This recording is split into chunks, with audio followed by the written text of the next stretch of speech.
Well, welcome everybody to the February Web LDMS Introductory Training webinar. My name is Claire Hall, and I am the lead LDMS trainer at Frontier Science. This is session number 2 of 2. Both sessions will cover the same information, and both sessions are being recorded. As a reminder, we ask that you stay muted during the call, and please ask any questions you have using the chat feature of this Google Meet webinar.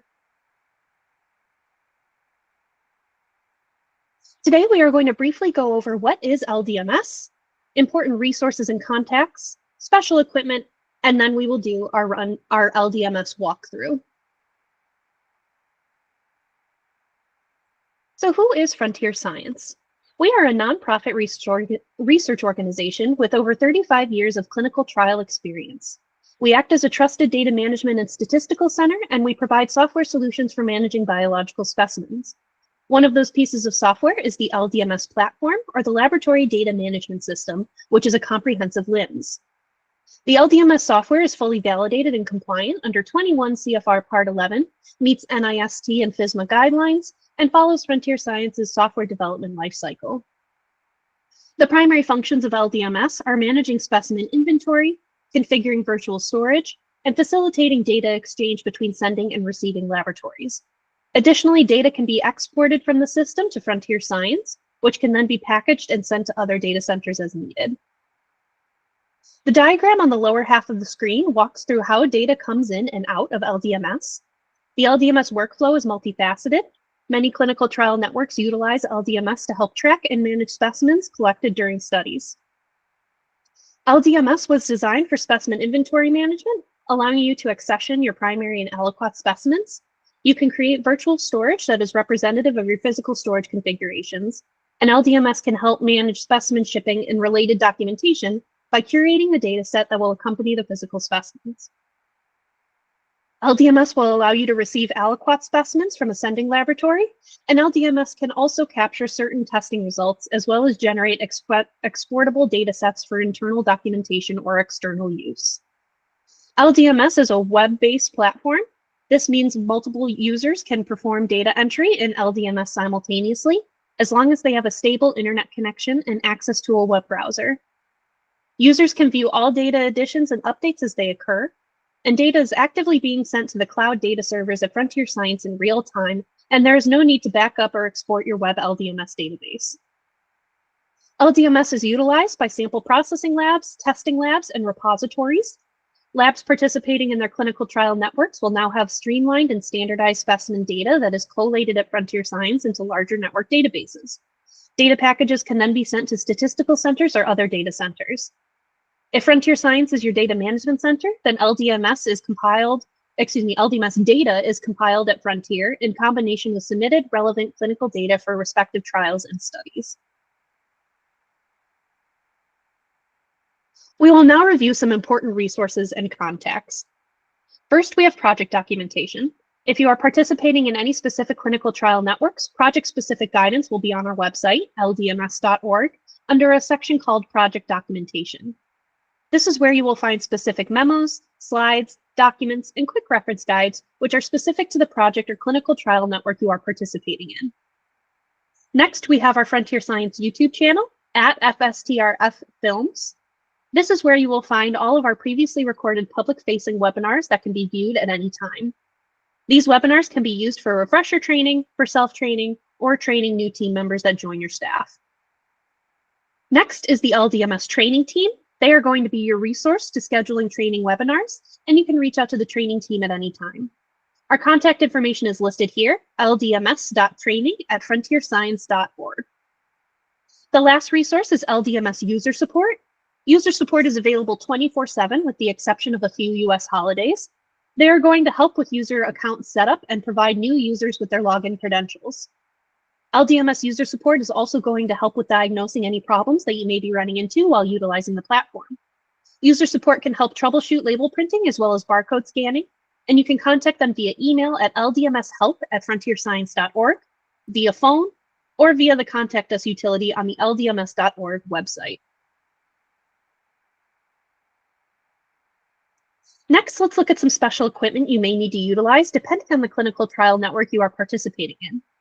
If you are going to be utilizing the barcode scanners in LDMS, you will need a compatible barcode scanner that will be able to extract the global specimen ID from the 2D barcodes that are generated. Additionally, if you are going to be generating labels from the LDMS platform, remember that you need to print those labels on appropriate specimen label stock that must be adhered to each individual specimen. Labels must be printed from an Adobe PDF viewer, such as Adobe Acrobat or Adobe Reader, or the proprietary software that accompanies the label printer. Please do not print the label PDF document out of your browser. We will walk through that in today's training. This next slide is a reminder for any lab managers or administrators on the training today to keep your contacts up to date. You can do that by accessing your Frontier Science portal account. You will navigate to submit contact changes, and here you will select your appropriate lab, and you will be able to update your team members. Keeping your contacts up to date is very important, especially if there are personal data updates such as name or email change or personnel turnover. As a reminder, LDMS user accounts are created and maintained by LDMS user support to perform the following tasks. You would need to contact LDMS user support for assistance: creating a new user, managing what features in LDMS a user can access, or resetting a user's password. Of note, users are able to modify their own passwords within LDMS, provided that they know their login credentials. To submit account-related requests or other general issues or questions, navigate to the Contact Us page on ldms.org and select Assistance with Login Credentials or Using LDMS. Your submission will automatically open a service ticket that will be sent directly to LDMS user support. We are now going to begin our walkthrough of LDMS.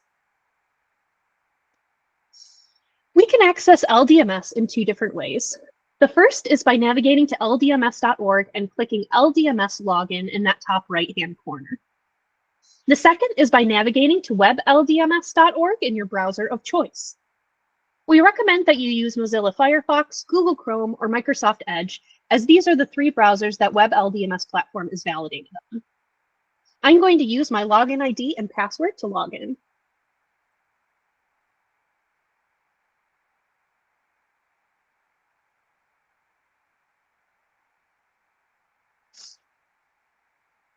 Now, if you are a new user, you will have received a login ID and temporary password from LDMS user support.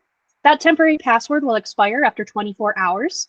Once your password has expired, you will need to reach back out to user support to receive a new temporary password in order to complete your account activation. Once you have logged into your account with your login ID and temporary password, you will be brought to this training acknowledgement form. This form confirms that we have participated in some kind of LDMS training and keeps the platform in compliance with 21 CFR Part 11 regulations. Training consists of attending a webinar such as this, reviewing any of the previously recorded public-facing webinars on our YouTube channel, reviewing any of the documentation or our user manuals on the ldms.org website, or being trained by a fellow team member in your lab. You will need to select Yes, I have been trained, submit your login ID and temporary password once again, and then click Submit. You'll only need to complete the training acknowledgement form once after you first log in to activate your LDMS account. Now I have one extra step. As a super user, I will be choosing the practice database that we will be using for our LDMS walkthrough.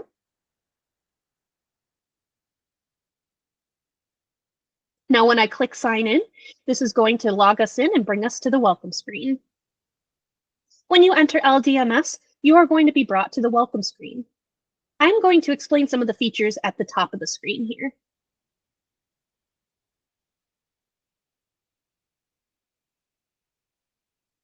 In the upper right-hand corner is where you are going to see your user profile information.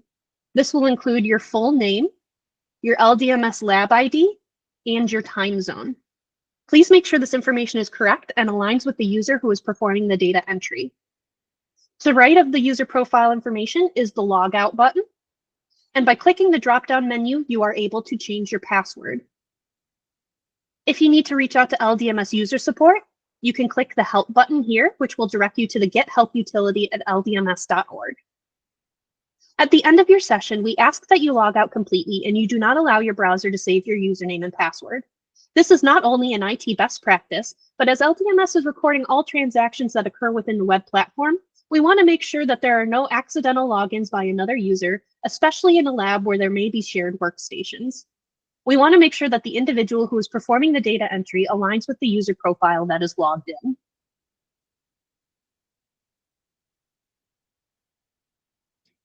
The navigation pane at the top middle of the screen will allow you to navigate between different modules. These include specimen management, storage, shipping, reports, labels, test results, data submission, administration, and online resources. Online resources has embedded links to direct you to different resources, LDMS validation of resources for your end user validation process, the Frontier Science website, the Frontier Science portal, and the specimen repository websites for those participating in certain clinical trial networks. Now, this first module we are going to walk through today is the administration module, and I am going to navigate to lab settings. Only certain users will have extended permissions in order to access this feature. The lab settings function is going to have a series of features you can turn on and off, and these features will be the default settings for your laboratory's LDMS database. The first feature we are going to look at is this checkbox for process tech initials defaults to current user. When this is turned off, no processing tech initials will be associated with the aliquot or primary specimen. Thus, you will need to manually add those initials to the respective primary and aliquot specimens. When this feature is turned on, the initials of the user who is logged in will be associated with the primary and aliquot specimens created. This should only be checked if the technician who processed the samples is the same technician that is entering them in LDMS. I will have this feature turned on for today's training. The next feature we are going to discuss is this checkbox for require a comment when modifying primaries and aliquots.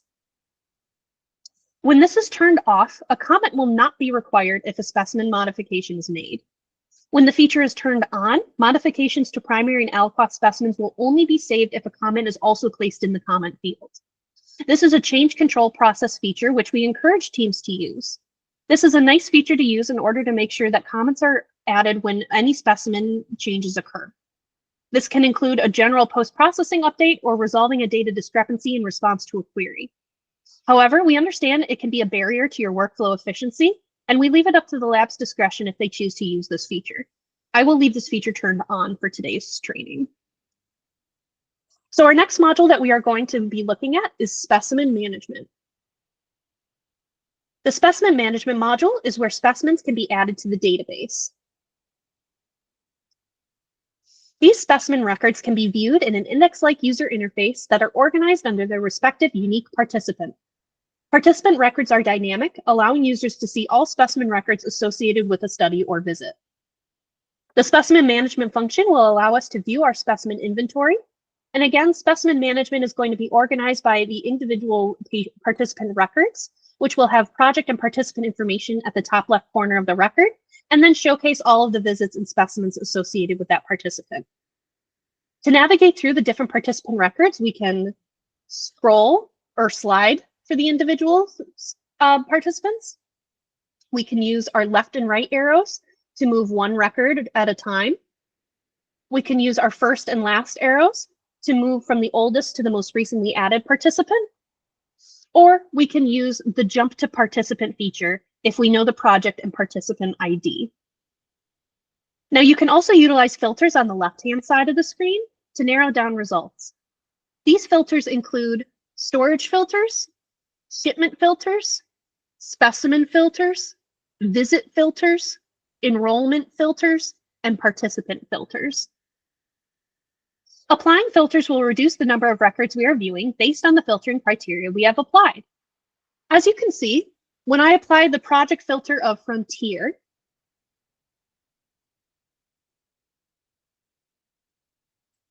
we have reduced our number of records of individual participants. To remove the filter, select the X next to the individual filter, or go to the Remove All Filters button to remove any filters applied. Now, the participant record is dynamic, allowing us to see all protocols or studies, visits, and specimens for a specific participant on one screen.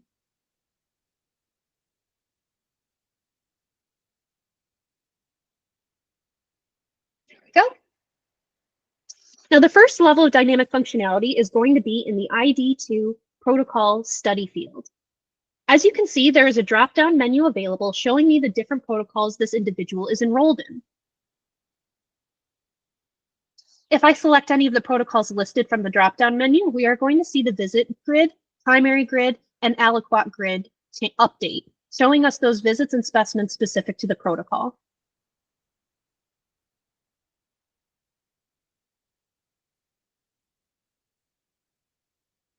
The next level of dynamic functionality is going to be the visit grid. The visit grid is going to show the visit value in units, the collection date, the ID3 or sub-protocol ID, and the clinic value.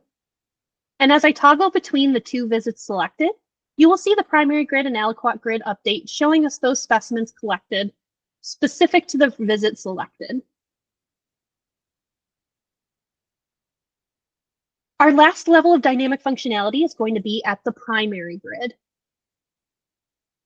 If I toggle between the two different primaries, we are only going to see the aliquot grid update, showing us the aliquots specimens specific to the primary specimen selected.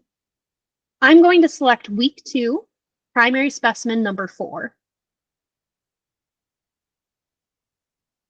The primary and aliquot grid are going to share a lot of features. The first feature is going to be the global specimen ID. The global specimen ID is the unique LDMS identifier that is assigned to all specimens the first time they are logged in any LDMS database. This ID will travel with these specimens even if they are shipped to a different laboratory. The global specimen IDs are going to begin with your LDMS lab ID number, followed by an alphanumeric string, and then end in a 3-digit code.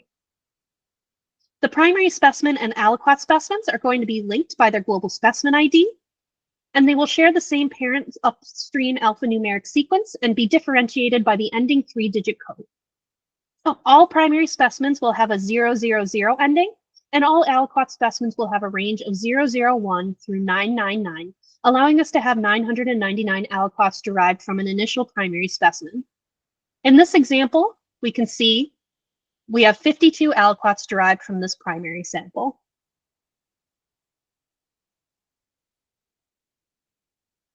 Our next column in both grids is going to be the status column.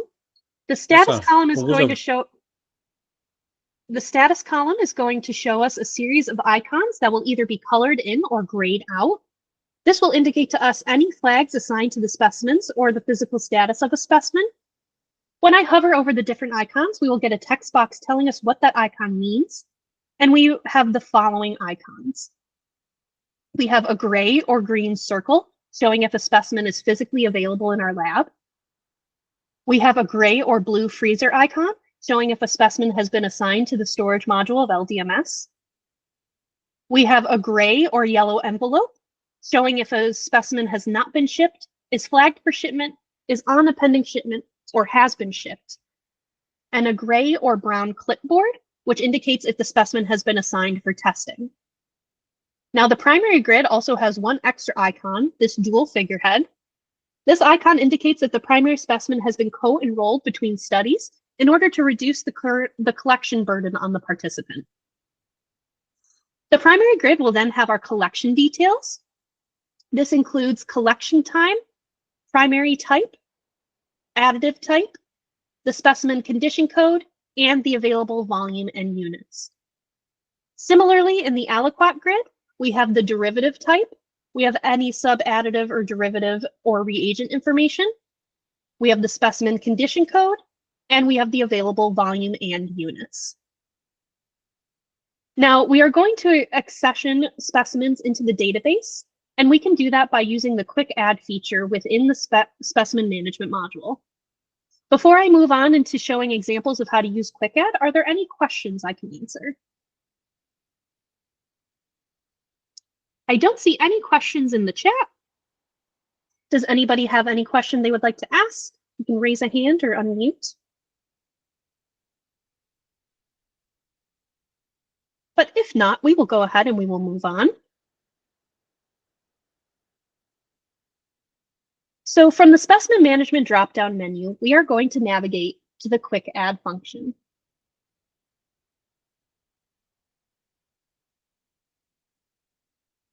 again, quick add is going to be where we add specimens to our database. We can add specimens a few different ways, and I'm going to walk through each. Please note that some of the examples that I'm going to show you may or may not be relevant to the clinical trial network you are participating in. So please review your project documentation and follow the requirements of the clinical trial network you are a part of. For example, certain clinical trial networks require the use of quick add templates, while others require a manual entry. I will be performing both of these today to demonstrate the different methods within the quick add function. Now you can see that the quick add screen has data field names that should look familiar. They are the same fields that we saw on the participant record. We have participant information, enrollment information, visit information, and information about the primaries and aliquots. The first method that I'm going to use to add specimens is going to be a quick add manual entry. So first, I'm going to enter our project, which will be Frontier. I will add our ID1, or participant ID.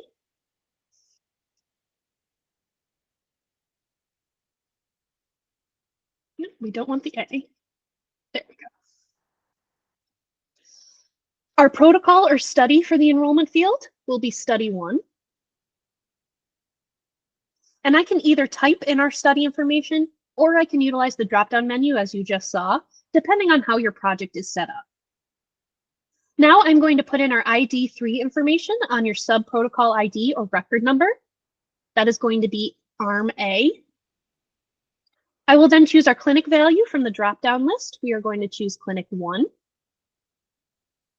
And we are going to define our collection date. When I click this drop-down menu, a calendar will populate. I can click Today to populate today's date, choose a date from the calendar, or I can type in a date in the day, month, year configuration. I will just click the button Today. I will then define our visit value and visit units. It'll be 1 for the first visit, VST. So to recap so far, we have defined our participant information, our enrollment details, and our visit details. Next, we need to define our primary and aliquot specimens.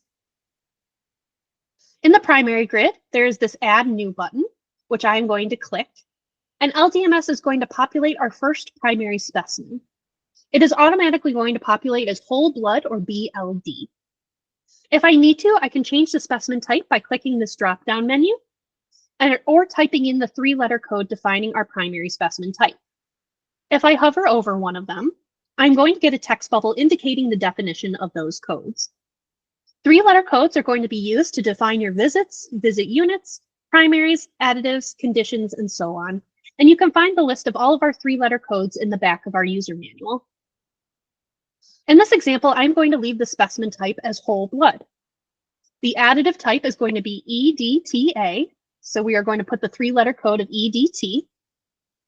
The condition code will remain at satisfactory, and the collection time and receive time are going to be what we define next. The collection time is the time at which the primary specimen was collected directly from the participant, and the receive time is the time that the processing lab received that primary specimen. So we are going to put our collection time as 6 o'clock and our receive time as 6:30. Finally, we will define our primary specimen volume at 10 milliliters.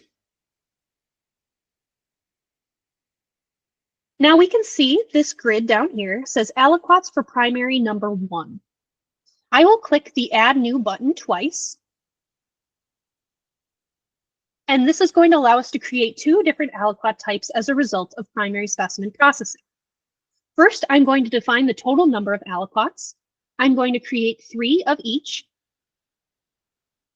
The value in the field, it will indicate to the LDMS to create 3 records of each specimen type we are creating.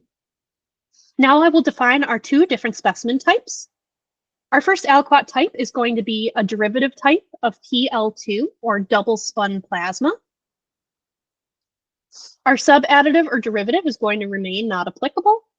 Our condition code is going to remain satisfactory. And our volume value in units is going to be 1 milliliter. Our second derivative type is going to be PBMC cells. So we are going to put CEL for our code, which stands for PBMC cells viable. Our subadditive or derivative type is going to be DMSO, so I will put the 3-letter code DMS, which is used in our cryopreservation solutions. Our condition code is going to remain at satisfactory, and our volume value is going to be 3, and our units are going to be milliliters. Oh, I'm sorry, not milliliters. I was looking at milliliters. Our units will be CEL for cells. Built-in LDMS logic will apply a 1 million multiplier to our volume value, allowing us to create PBMC records that are 3 million cells per specimen. So to recap, we clicked the Add New button in our primary information area. We defined our first primary collection as whole blood with EDTA. We defined our collection time, receive time, and volume value and volume units. And then we clicked Add New twice in the aliquot area, and we defined our 2 different aliquot types. As a reminder, these aliquots are the results of processing the primary whole blood. We then defined our 3 double-spun plasmas and our 3 PBMC samples. Now looking at the primary grid again, if a visit had a second or third primary collection, we can add those and see a new primary, or excuse me, we can add those by clicking the Add New button. And you can see a new primary specimen has populated and our aliquot grid has refreshed to say aliquots for primary number 2. This primary collection is going to be a urine sample with no additive. So our primary type will be URN for urine. Our additive type is going to be NON for none. Our condition code is going to remain at satisfactory. Our receive time is going to be 6 o'clock. Or excuse me, our collection time is going to be 6 o'clock, and our receive time is going to be 6:30. We will define our volume value in units as 10 milliliters. Now for our aliquots, we are only going to add 1 new and update that aliquot total to 3, since we are making 3 smaller urine aliquots. In this example, we are not going to be transforming the urine into pellets and liquid, so we are going to keep the urine samples as whole URN for urine. The subadditive or derivative is going to be NA, not applicable, and the condition code will remain at satisfactory. The volume of these 3 specimens will be 1 milliliter. Now, as we toggle between the 2 different primaries, the dynamic functionality should look very similar to our participant records.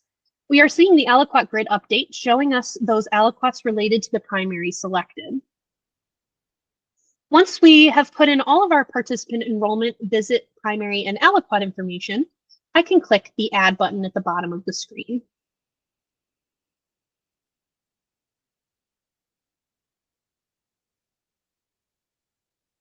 As long as everything has been correctly added to our quick add screen, we will see the successfully added note at the top of the page telling me I successfully added 3 double spun plasmas, 3 PBMCs, and 3 urine aliquots.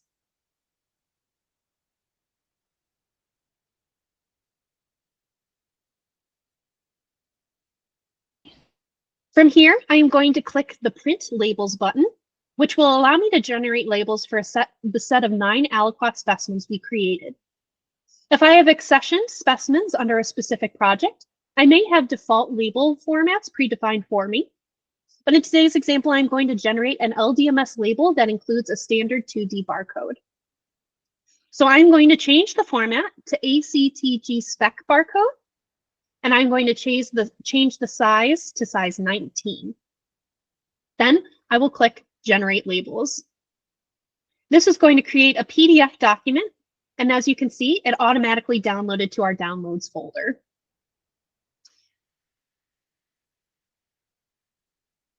Now, as a reminder, depending on your browser settings, you will either see your documents automatically download to a specified location of your choice, or you will have a pop-up asking you to open or save the document in a specific location. Please review your browser settings when you are utilizing LDMS to know where your documents will be downloaded. Now I have opened our label document, allowing us to view the PDF. Here we have our 2D barcode. We have our global specimen ID, our participant ID and protocol study, our collection time and date, our primary and aliquot details, and our volume and visit details. In order to print these labels, I do not want to print them from the print label button in our browser. I want to take this document and open it in an Adobe Acrobat or the proprietary software that came with the label printer. This will make sure I have a more robust printer setting, which will allow me to adjust the intensity and burn of printing to make sure that our barcodes are printed at a high enough resolution to be successfully read by our barcode scanner.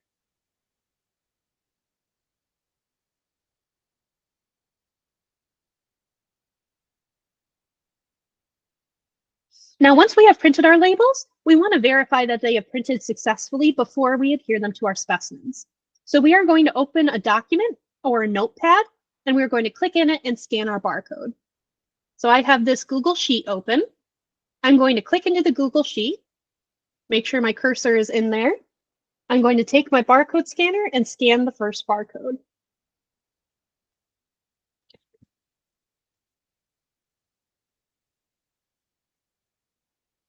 We are going to see our global specimen ID populate in the document, which aligns with the global specimen ID of the label we scanned.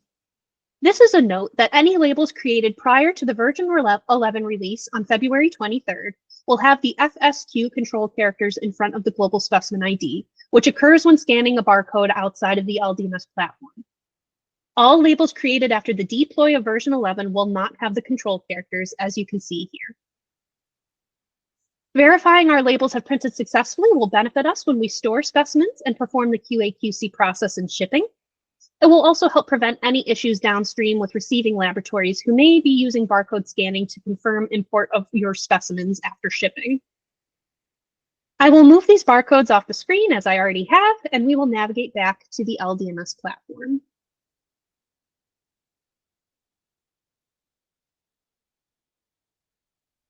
Here we are. The next way that we can add specimens to our database is going to be by utilizing a quick add template. This is going to load information onto the quick add screen predefined by our project or clinical trial network. I can utilize the template dropdown here on the left-hand side of the screen, but we can see that there are many templates and it is a very long list. This list is going to have all templates that are available across all clinical trial networks. I want to utilize our template filters here. This will reduce the list and to help me find what I am looking for. So I'm going to filter on the project of Frontier.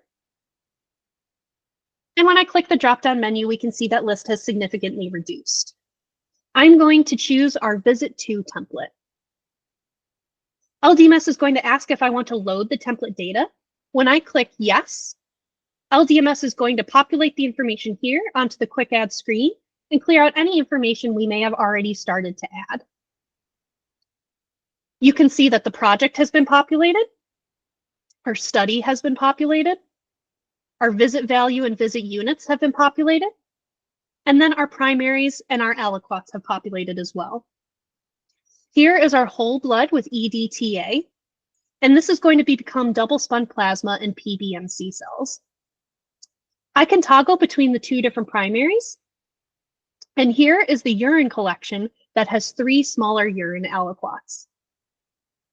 Now, even though this template does most of the work, I do have some fields I need to fill out. We will pull in our ID1 or participant ID that we used previously.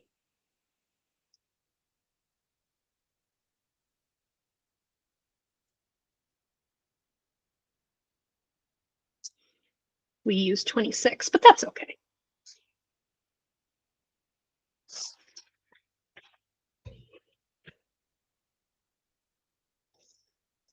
All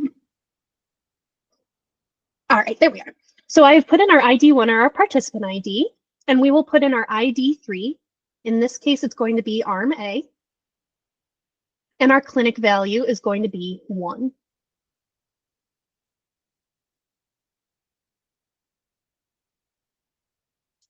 We will define our collection date as today's date. Because our primaries and aliquots have already been defined, when I click collection date, LDMS is now asking if I'd like to cascade this collection date through our received date and processing date of our samples. LDMS would like to assume that all of these activities happened on the same day. If this information is incorrect and you do not want to cascade that information, I would click no, and then you would be able to manually type in your received date and processing dates.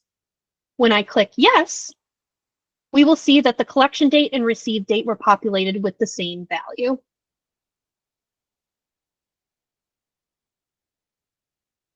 Lastly, I need to define our collection time and our receive time. If everything is collected and received at the same time, you can copy and paste within these fields to help reduce your data entry burden. For example, I can add a collection time of 6 o'clock and then highlight the value and click Control-C on my keyboard.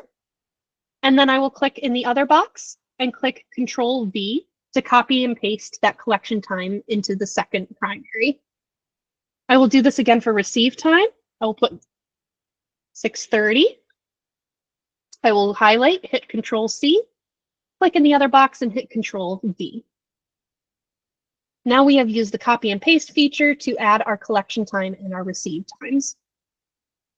Next, I want to review how to use condition codes. In this example, the primary urine sample was not collected, and so the urine aliquots were also not created. I'm going to go to our condition code of the primary and set it to sample not collected, or SNC.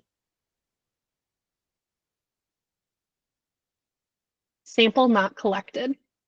I will then set the condition code of the urine aliquots to SNC as well.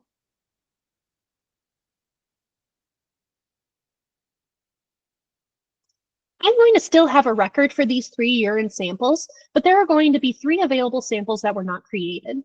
This method of adjusting the condition code instead of utilizing the delete button to remove the specimens is preferred by clinical trial networks while using a template. This allows LDMS and the data management centers to keep a record of the expected collections. In this example, we are expected to have 3 urine aliquots, and this is going to help explain why we do not. Now I am now going to click the edit button of these aliquots, and this is the edit aliquot window, where we are going to see a lot of aliquot details. I'm going to update the reason the specimen was not collected for this example. I'm going to click the drop-down menu, and I'm going to select optional, specimen not processed, and I'm going to click save.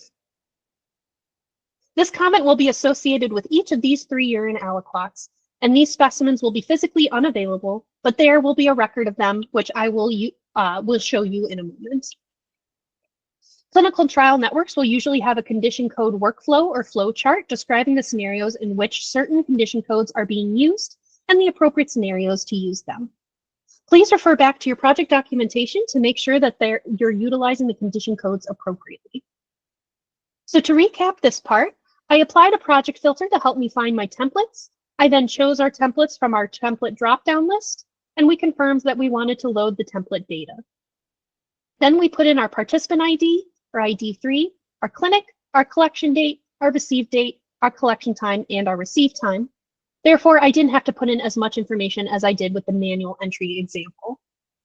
Now I can click Add, and we can see our samples have been successfully added to the database. Our last way to add specimens to our database using Quick Add is going to be utilizing the multiple participant ID feature.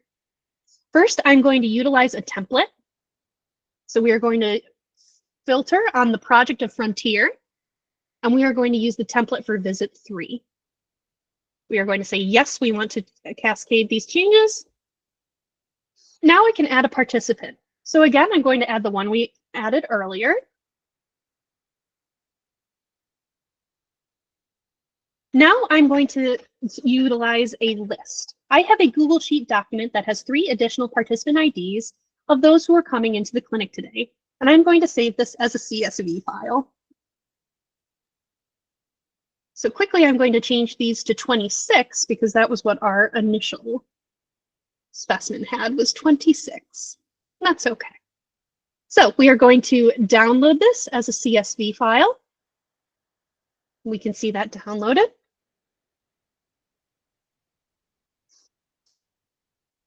Now I'm going to upload that file here with the upload ID1 PID file. I'm going to select the sheet I just downloaded. And I will get a note saying that LDMS has parsed out 3 participant IDs from our file. Here are those IDs listed. And I can always modify this list by deleting participants with the delete button and add individuals back in with the manual input. Now we have a list of 4 PIDs, 1 we added manually and 3 we added by file upload. A note about the multiple participant IDs. If you are going to be using this feature, we want to remind you to pay attention to your visit information. When we're using the multiple ID feature, you will be creating the same set of specimen records for each individual participant you have listed. This is a great feature to use if you're having multiple participants arrive at the clinic on a specific day for the same visit and same collections. The only information that I would need to leave out is the collection time and receive time, because maybe I don't know what time those individuals are arriving at the clinic today. So now I will put in the rest of our information. I will put in our ID3 as arm A. I will put in our clinic value as 1. I will put our collection date and received date as today. We'll say yes, so we want that to cascade down to received. And I'm going to leave our collection date and our collection time and receive time blank, because I don't know what time our participants are coming to the clinic today. Again, this is a great tool to use if multiple participants are having the same collections done for the same visit details on the same day. But if multiple participants are arriving throughout the day and they are there for different visits and different collections, I would recommend against using the multiple participant ID feature, as you'll have to go back and revise your specimen records for each of these individual participants. I'm going to click the Add button. And here we'll see our successfully added note that we have added our manual participant and then participants X, Y, and Z. We can even generate labels for those specimens. Now, before I move on to post-processing, are there any questions I can answer? I thought there was a hand raised at one point.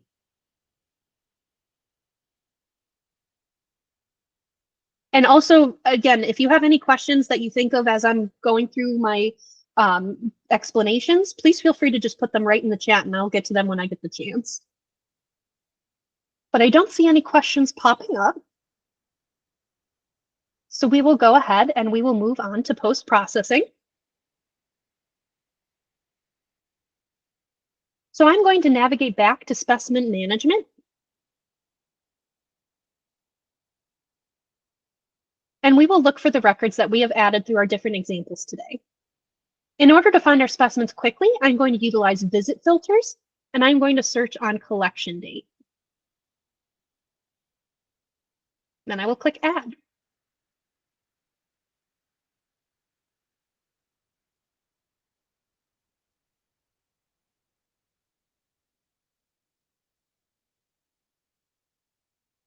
Now our specimen records are going to be reduced to just these records that have collections from today. Here is our first participant that we had with visit 1, 2, and 3. We can see the collection time is listed here. And then we have our other 3 participants from the multiple PID entry, and you can see that there's no collection time listed with those specimens.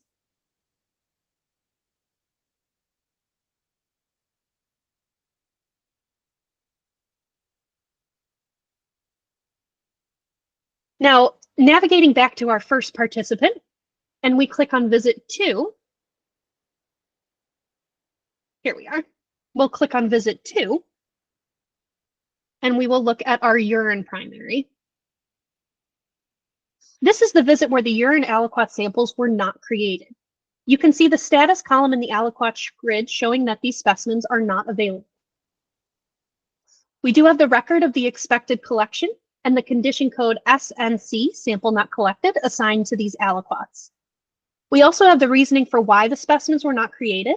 If we click the edit button on any of these aliquots, we can see the reason we have defined for accessioning right here, optional specimen not processed.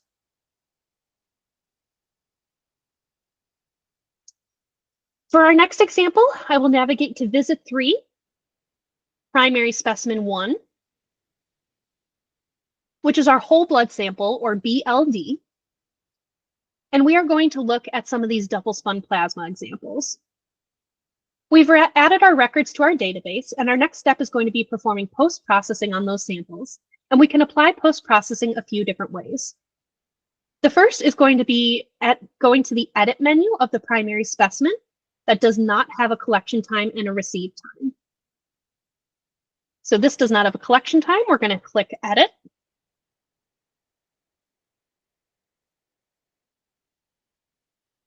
This is going to open our specimen details, showing us all of the fields associated with our specimen. Any of the fields that are available here can be modified. So I'm going to update the collection time, receive time, and processing time of this whole blood as they were previously not defined. So we are going to make collection time 6 o'clock, receive time 6:30, and processing time 6:45. Now I'm going to click the Save button. And when I click Save, there is a pop-up notifying me that a specimen has been modified and I need to enter a comment in order for our change to be saved. So I will type in the comments that I have added our collection, received, and processing times. Then I will put my initials and the date, and I will click Save. Now when I click Save, I will get a confirmation telling me our comment has been saved. I will also see a request asking if I want to cascade this comment through the respective aliquots. I'm going to click Yes, and this comment will now be associated to the primary, but also to the associated aliquots. Now if I go down to any of these aliquots associated with the whole blood, and I click that Edit button, we will see the processing time listed. If I need to do post-processing to any of our aliquots, I can do that from this Edit menu as well. In this example, I need to update the processing tech initials. So we'll take out my initials and put ABC. Then I will need to add a comment because that requirement is still turned on.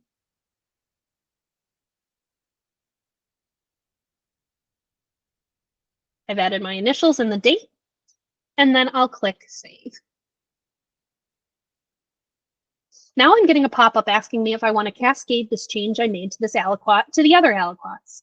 I can cascade this comment and change it to none of the other aliquots, all of the other aliquots, or only aliquots of the same derivative type. I want to cascade this change to only the double-spun plasma samples, not the PBMC samples, so I will select only aliquots of the same derivative type and click OK. Now, if we look at any of these double-spun plasmas, we are going to see the process tech initials has been updated, and our comment is listed.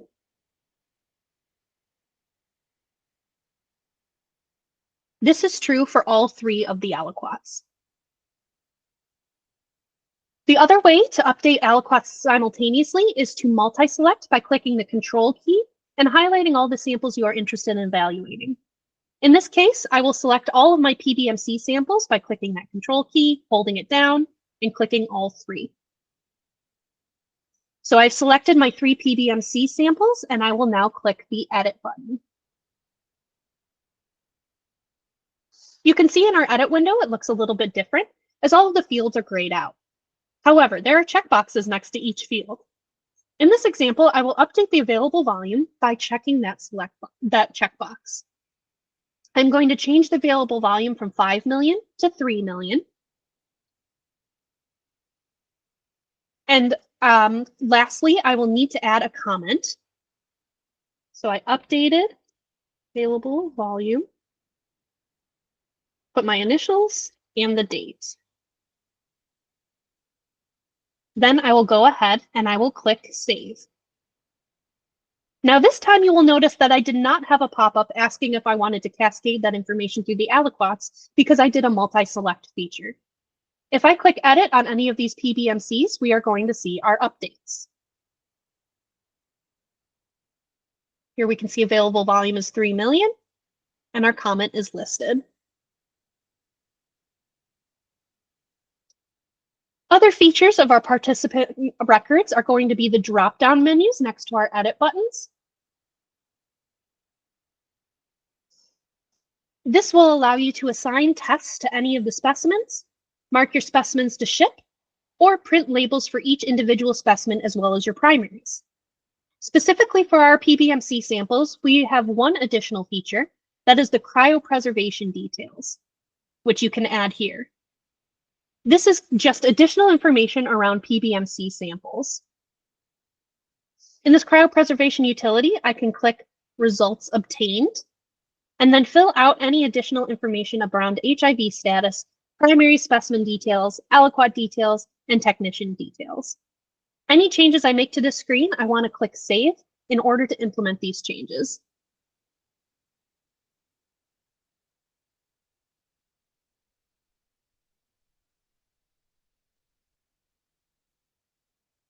Now this takes us to our break. I wanted to see if there are any questions before we go on our break. I don't see any in the chat. Oh, I see one in the chat. And I see Felicia, thank you for answering it. Is there a designated place or method for recording freeze-thaw cycle information for each sample? And Felicia said, yes, there is, within the edit menu of each individual specimen. Are there any other questions? Yes. Would you mind going back into specimen management and opening up the edit menu, just so we can see that? So we're going to go to an aliquot specimen and click the edit menu? Correct. Okay.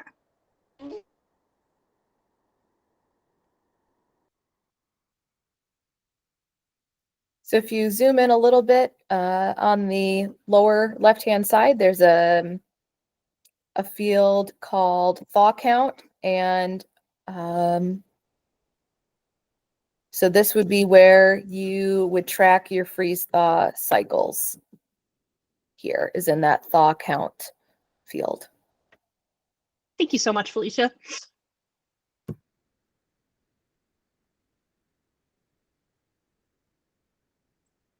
All right, I see we got a response. Perfect. Any other questions before we take a brief break?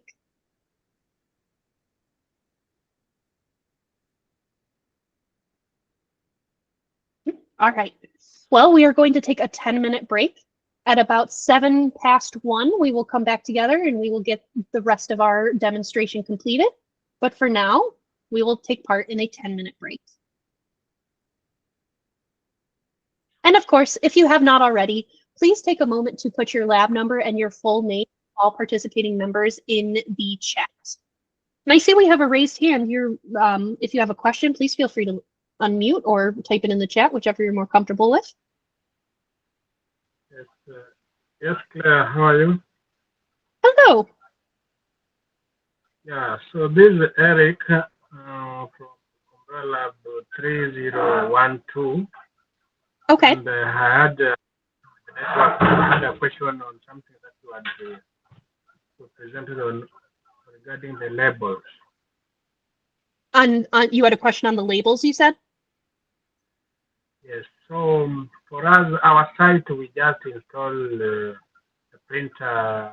Yes, I think this week on Wednesday. On Wednesday is when we install the printer. But we had an issue that we are not able to at least print one label. We only did a test printing, which was not bad. But now we wanted to print at least a label.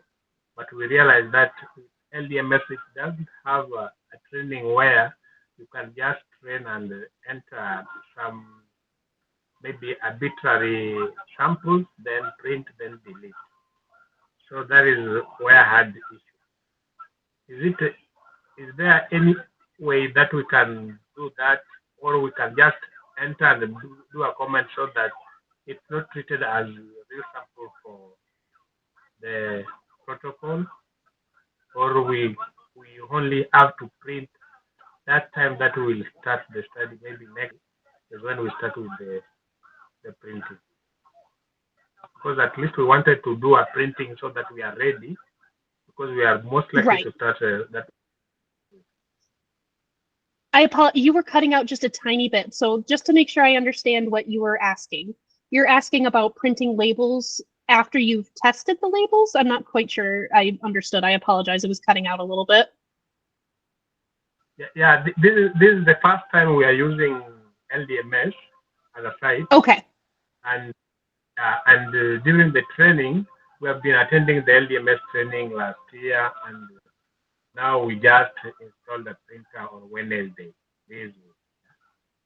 So we wanted at least to do some example of printing so that we are sure that we're on the right track and the printer is ready for use.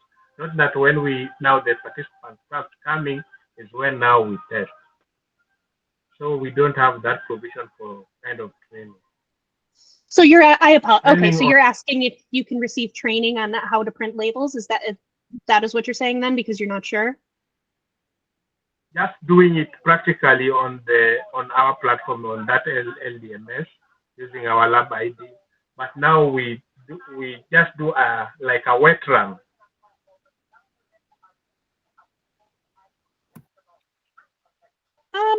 Felicia, I apologize. I'm not quite sure how to answer this question. Do you have any input? Eric, can you send your question to the LDMS help email to the user support group? Claire, if you pull up the resources slide. Yes. The user support team will be able to help assist with any issues you're having with label printing, and will help walk you through printing and verifying your labels. So you can send your question directly to them, and if with what they are responding to you with requires additional training, we can also set up additional training with the training team as well. Okay, Thank you so much, Felicia. Thank you. We appreciate the assistance. So we will go ahead and we will put this at about 5 minutes. And of course, again, if there are any other questions while we're on a break, please feel free to put them in the chat, or we can discuss them when we come back together. Thank you.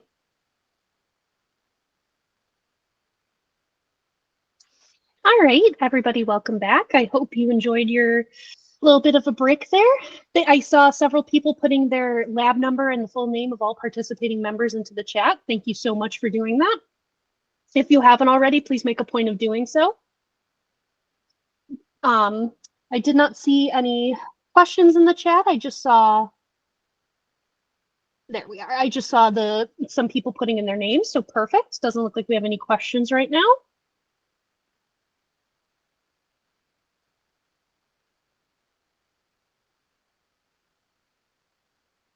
So we are going to go ahead and we are going to jump into the storage module.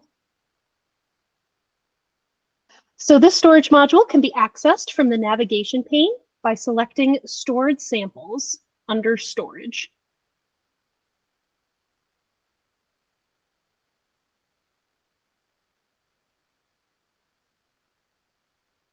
So labs can use the storage module to assign specimens to virtual storage locations that reflect the lab's physical storage workflow.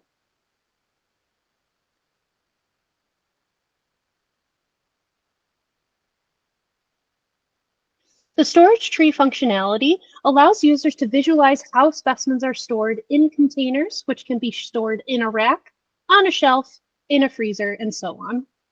Users are able to customize the different storage levels with flexible 2D configurations that represent their physical storage solutions. Here is an example freezer, example 1 -80. I start within our freezer, and then, I start within our freezer, and then I have a shelf in that freezer, and then I have a stainless steel rack on that shelf, and then I have 5 boxes in that rack. Some of these boxes contain specimens. When you see the plus sign to the left, that means that the tree can be expanded, and you'll notice a set of brackets before each of those names as well. Those brackets indicate the individual position of each specimen. So this specimen here is in position A1 in the container. Our container is in position 1 on our rack, and our rack is in position 1 on our shelf, and our shelf is in position 1 in our freezer. To create new storage, I'm going to go to the Actions drop-down menu here on the side, and I'm going to select Add Storage Unit.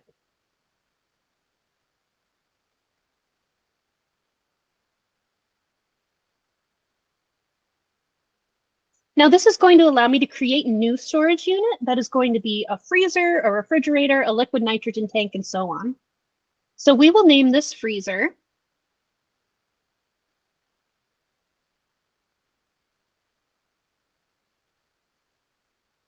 O1 freezer with a tilde in front. The type is going to be freezer. The temperature will be -80. But you can see that I have a full list here of from liquid nitrogen all the way to room temperature. And then I will define our rows and columns. Rows and columns will give us a 2D representation of what our freezer looks like. This freezer is going to have 4x1 sections. Each of these sections is going to have its own shelf configuration that we are going to design next. If I'm going to be using the same configurations frequently, I can save this as a template. Down here, we can click Save as New Template and then type in a title. And when we would save, it would create that as a template for us.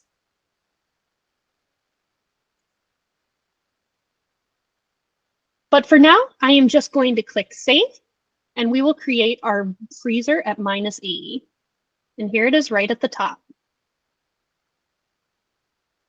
Our next step is going to be adding the shelf configuration. I will click the drop-down menu next to the Edit button of the freezer. And I'm going to click Add New Level.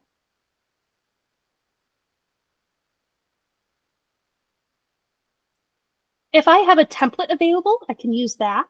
So I'm going to select the 1x4 shelf template. And this gives me 4 individual positions within the shelf. And I'm going to use this configuration because each of these individual positions will hold a 5x5 stainless steel rack. I'm going to give this the name Shelf 1. Then I'm going to click Continue. I will now designate where the shelf configuration is within our 2D structure of the freezer. Here are our 4 freezer sections. I can choose any one of them, but I'm going to choose the first one. Then I'm going to click Save. And we can expand our storage tree to show Shelf 1 in our freezer.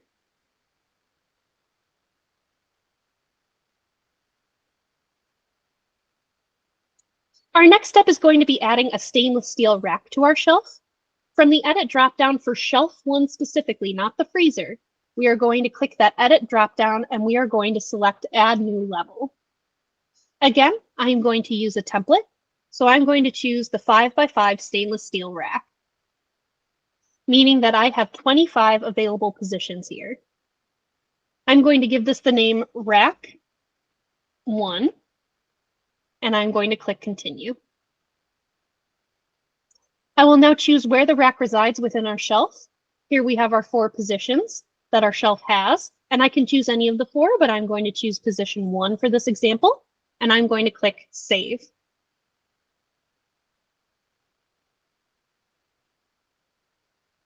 Now, as a review, I assigned the rack into position 1 of Shelf 1, which is in position 1 of our -80 freezer. Our last step is going to be creating the containers that we'll assign specimens to. With our rack specifically selected, we are going to go to that drop-down menu, and we are going to click Add New Container. Now, I have one additional feature when adding new containers to this, and it is adding multiple containers simultaneously as long as they have the same configuration.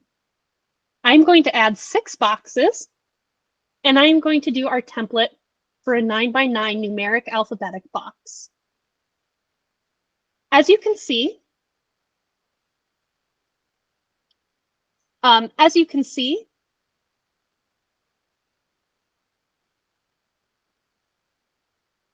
I have these, excuse me, let me start that over.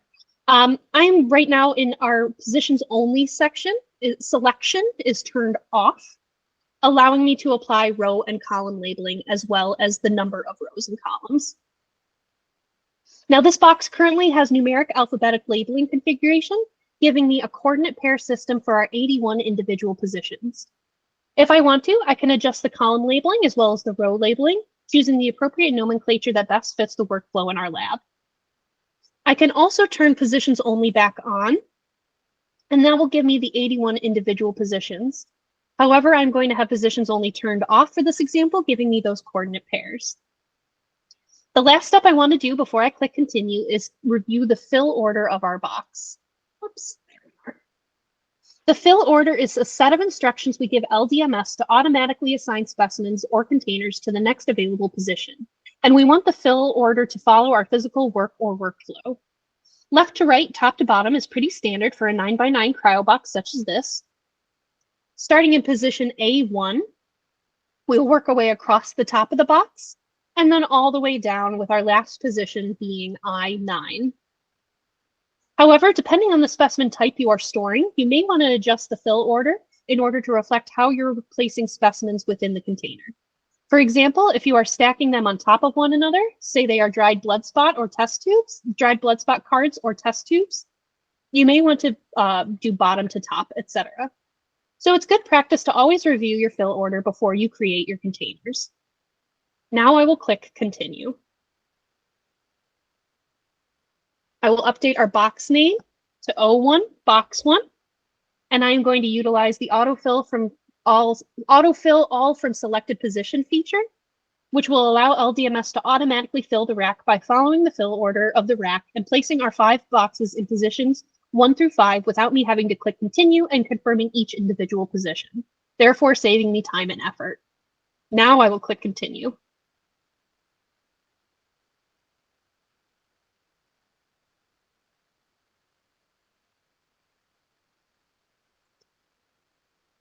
I can click the plus sign next to rack 1 as you've seen me do, and here are our 5 boxes, or our 6 boxes, excuse me. Now let's discuss if I wanted to delete one of those boxes. I will need to give a reason for deletion every time I delete anything within LDMS. This is going to show up on the user event report, which we will review later on today. I'm going to delete box 6 by going to the drop-down menu of the edit button and selecting delete. I'm going to select delete, and I will be asked to give a reason for deletion. So we are going to say we're testing deletion. I'm going to give my initials, and we are going to give today's date. Then I will click OK. Now expanding our storage tree once again, we can see box 6 is gone, and we just have 5 boxes in our rack 1. Now that we've created our storage configuration, I am going to start assigning specimens to these boxes. I can assign specimens a few different ways, and I'm going to walk through all of them. Some of these ways may or may not be required by your clinical trial network, so please review your project documentation to make sure you're following the requirements of your specific project. For the first box, I'm going to store our plasma samples. So I'm going to select that box and click Edit. And I'm going to change the box name from 1 box to plasma box. Then I'm going to click Save.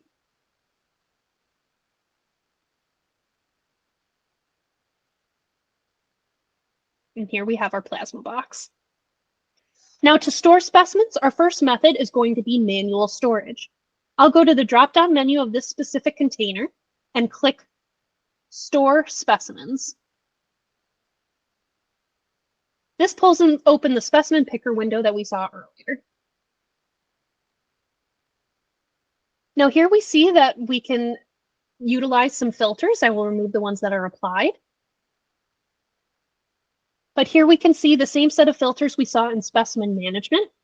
For this example, I want to filter on collection date and derivative type.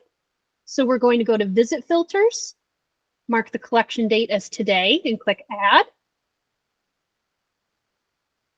For specimen filters, we're going to go to derivative type, and we are going to look for those double spun plasmas, so TL2.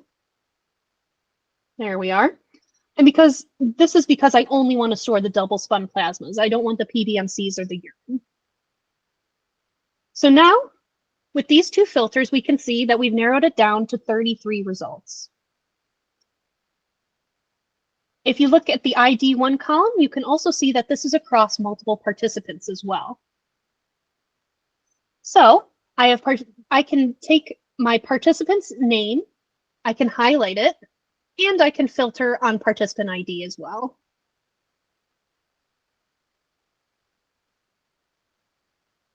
And this narrowed down our results from 33 to 9.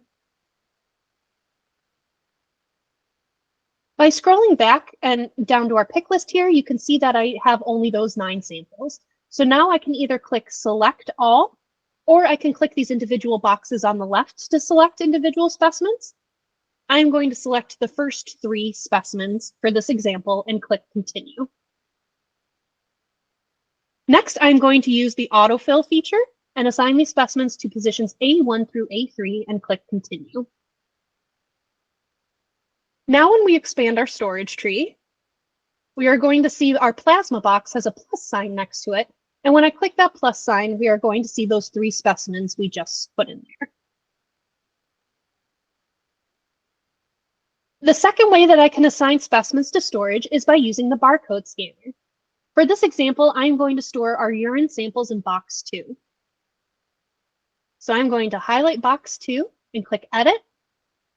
And I'm going to change the box name to urine box. And I'm going to click Save.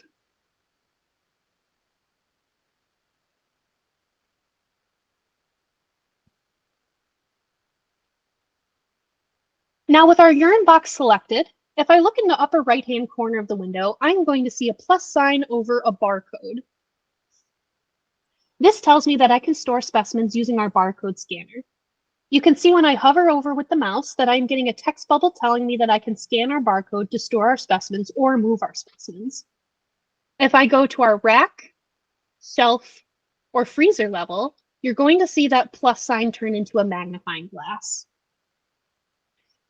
And our pop-up is telling me that I can search for a specimen within storage at these higher levels, but I cannot store a specimen at this high level, meaning I can only store specimens with the barcode scanner at the container level. So I'm going to go back to our urine box and confirm that our plus sign is available on the barcode. So now I'm going to scan our first specimen and make sure that the cursor is in LDMS. So I have my barcodes open. I'm going to find my urine barcodes. I'm going to select the urine box and make sure that my cursor is in LDMS. Then I'm going to take my barcode scanner and scan that barcode.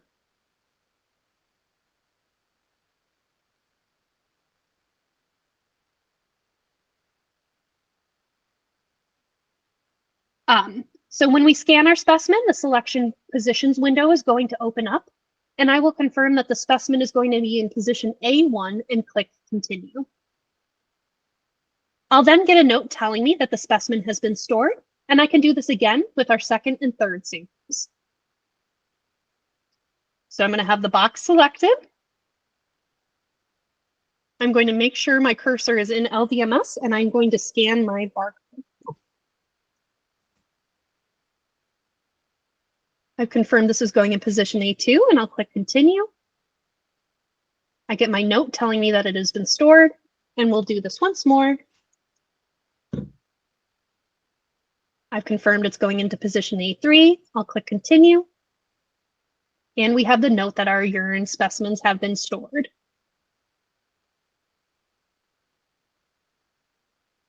So again, I used our barcode scanner to assign each of these individual specimens to our urine box.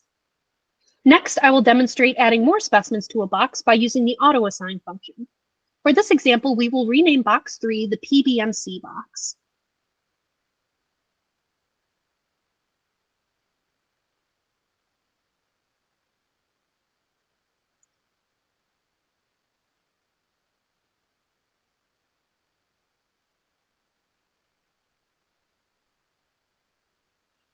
So I'm going to switch this auto assign storage positions feature to on at the top of the page.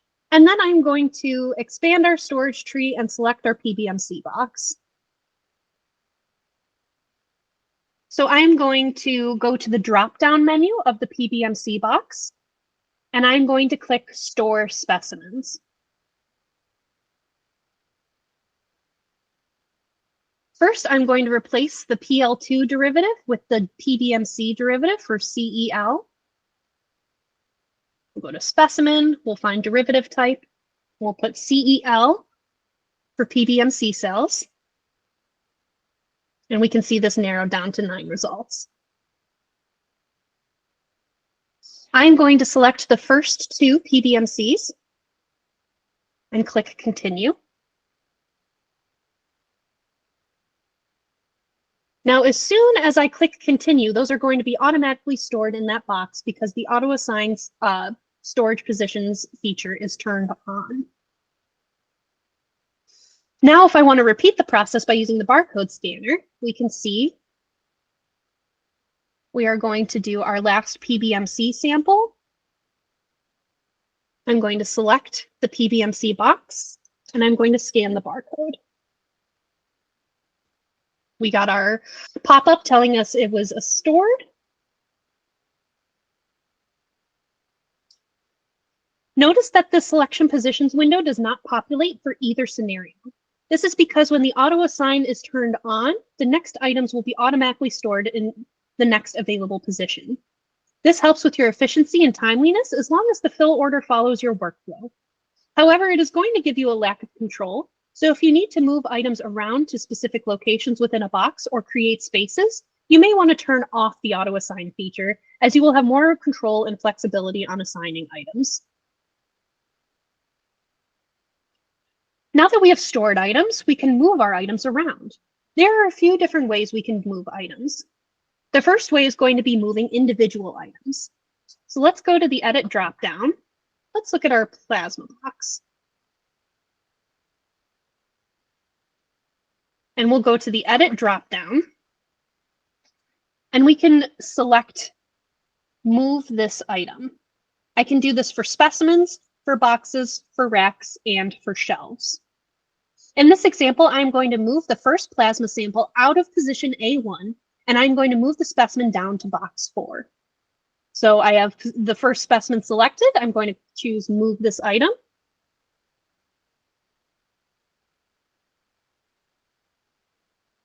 I can also use, If you remember, our auto-assign feature is turned off, so I am manually choosing where the specimen will go within this box.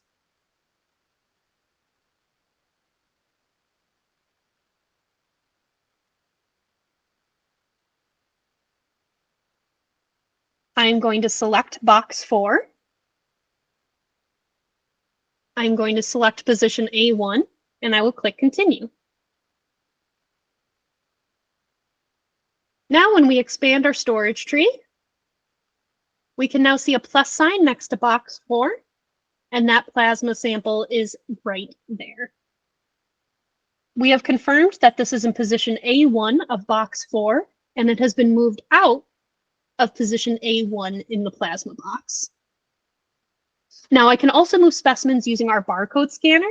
If I want to move this specimen back into the plasma box, I'll select our plasma box. I will find the barcode for that specimen. I will make sure I am selected in LDMS, and I will scan that barcode. And we can see it's asking me to select the position. I'm going to select A1 and click continue.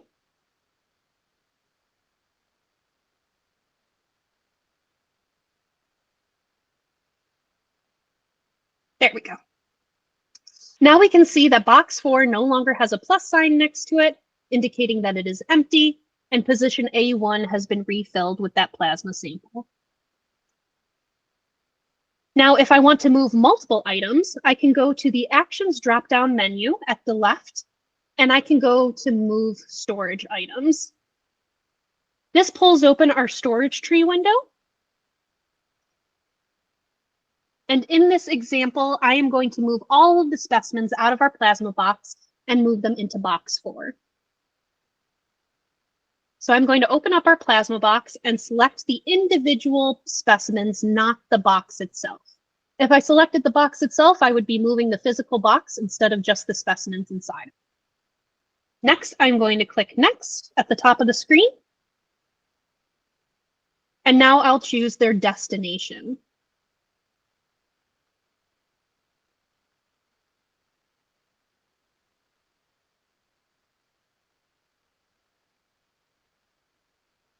So I have navigated to box 4.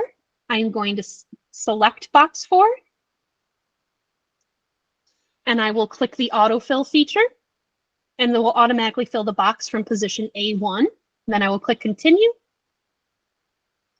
And now when we expand our storage tree, we can see no plus sign next to our plasma box indicating it is empty. And all of our plasma samples have been moved to box 4. Now, the last way that I can move in items is by going to our Actions drop-down menu once again and going to Move Storage Specimens Filter Search. Move all filters first. So this is our specimen picker window. However, we are only going to see those specimens that are already in storage instead of the Store Specimens form from the Edit dropdown where we were seeing all physically available specimens in our database. This is only going to show us those specimens already in storage. So for this example, I'm going to need those plasma specimens and move them out of box 4 and back into the plasma box. And I'm going to do this by utilizing our filters. First, I'm going to filter by participant ID.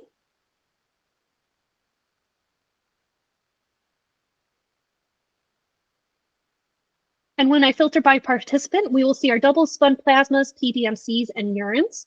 But I just want the double spun plasma, so I'm also going to go to the specimen filter, derivative of PL2. And now we will see just those specimens available.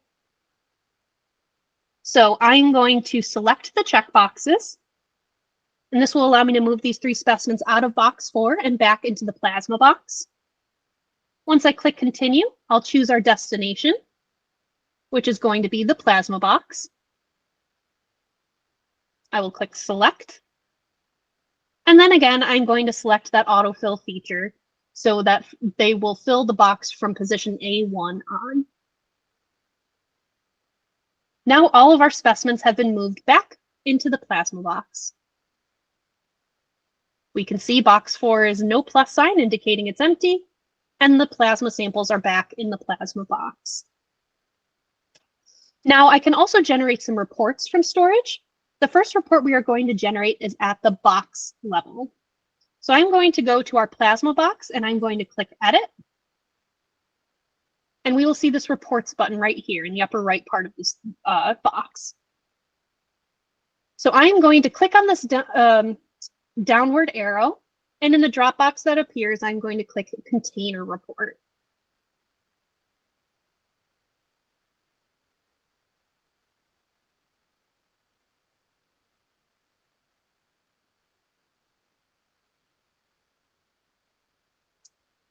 Now the container report is going to be a 2D representation of our box. X's indicate the empty positions, and our filled positions have our specimen details. The legend is listed in the upper right-hand corner. And if you are creating your virtual storage ahead of creating your physical storage, you can then use this as a guide or keep those reports alongside your liquid nitrogen tanks to see what you have in storage and how they are organized.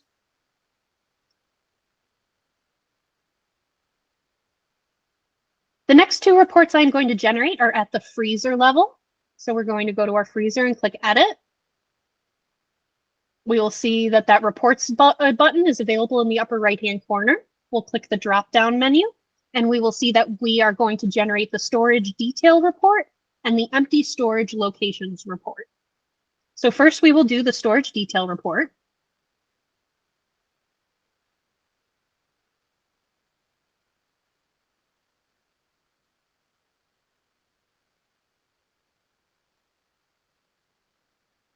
The storage detail report is going to be a summary of the specimens in your storage unit at the level you selected. Because I chose the freezer level, we are going to see all specimens and how they're organized within the freezer itself. We are going to see each individual box starting from the freezer name all the way down to the box name. And then we are going to see all of the individual specimens as well as their individual positions. And we'll see that for every box that has specimens in it within our level, that is selected.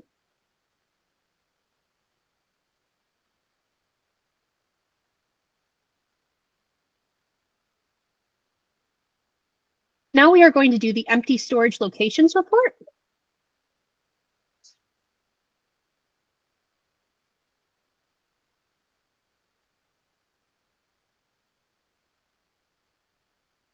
Now, the empty storage location report is exactly what it sounds like. It is going to show us all available positions within the containers assigned for that level.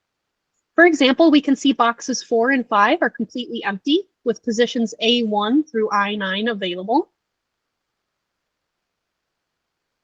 But when we scroll down, we can see the PBMC box, the plasma box, and the urine box all have some positions filled, and the remaining positions are empty.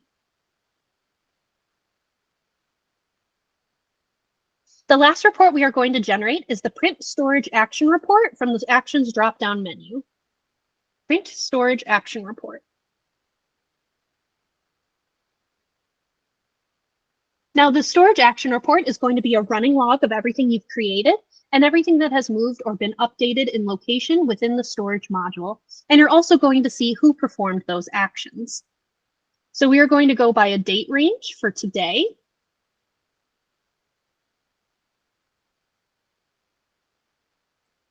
And I'm going to select Generate Storage Action Report.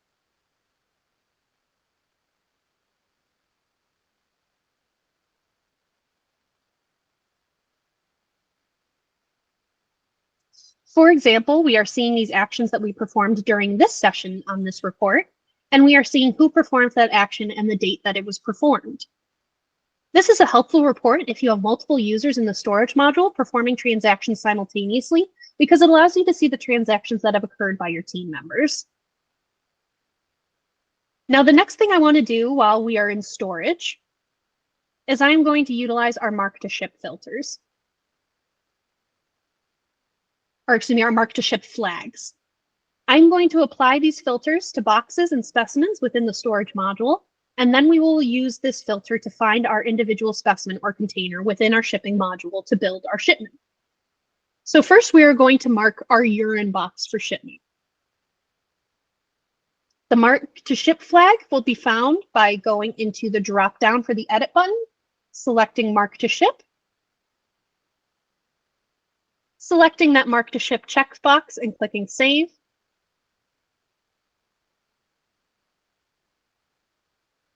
And now when I expand, we can see that mark to ship flag is listed on the urine box, indicating it has been marked to ship.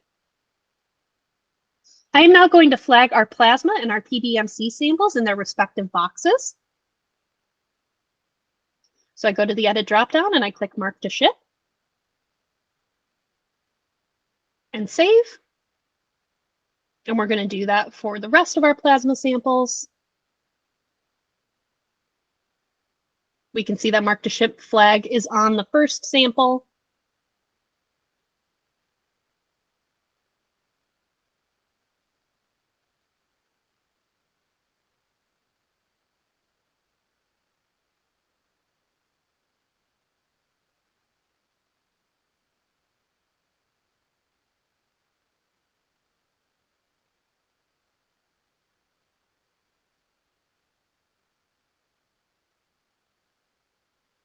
So now when I open my plasma box, I can see all of the samples in the plasma box have that mark to ship flag.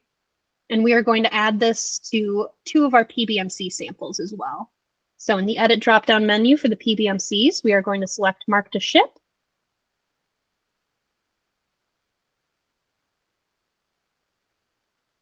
And we will do that for 1 more sample.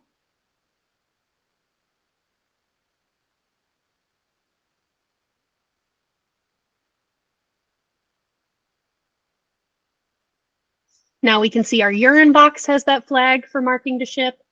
Our samples in the plasma box have the flag for mark to ship. And 2 of our 3 samples in the PBMC box have the flag for mark to ship.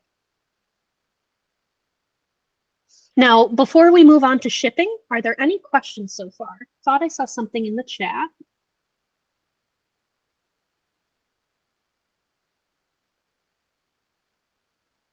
And I add an additional chain of custody between the freezer and the shelf.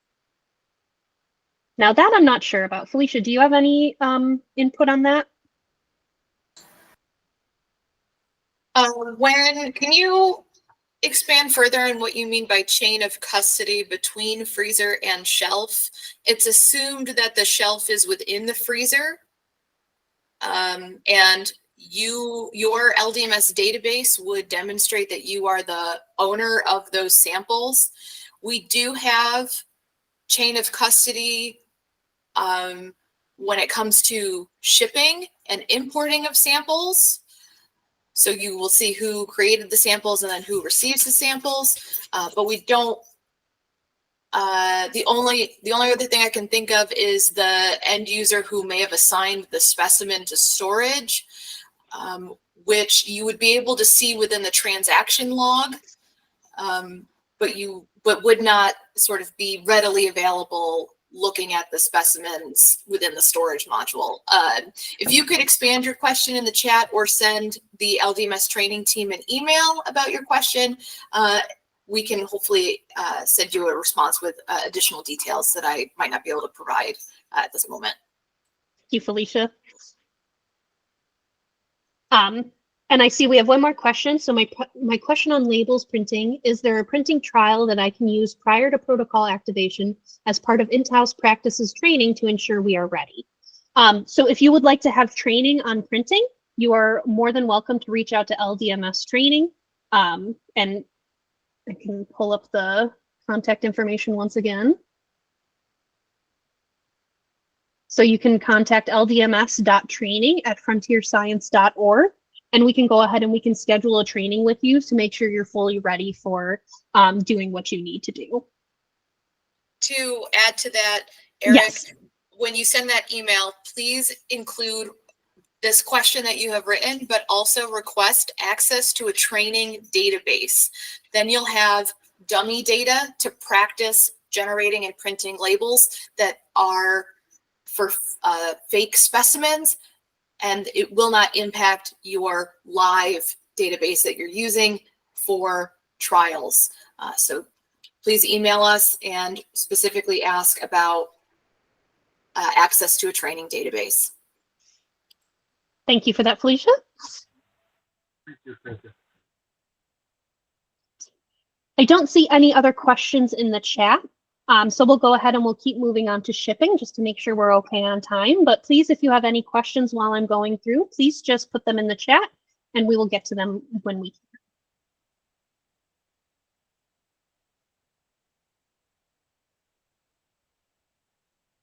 So next we are going to walk through the shipping module, starting with shipment history. The shipping module facilitates data exchanges between sending and receiving laboratories by compiling specimen records into a single file that matches the physical specimens being shipped. Labs are able to view their shipping history and generate relevant documentation that may be required to accompany specimens during transit. Data files can be generated for each shipment and sent to receiving laboratories and repositories. So shipment history is going to show a running log of all completed shipments imported or exported by your database. This includes incoming and outgoing shipments. First, you are going to see this shipment number or this index number. This is unique to your LDMS lab, meaning your shipment numbers are going to be different from somebody else's shipment numbers.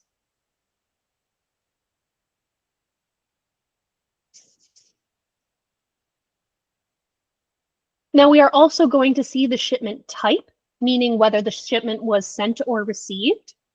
We are going to see the shipment format, meaning the data file format for that data file that was associated with that shipment. The destination lab, the sending lab shipment number, the shipment temperature, the setup date, the shipment date, the receive date, and the status of QA/QC for all completed shipments. We can view a shipment by clicking the View button. Here we are. By clicking the View button.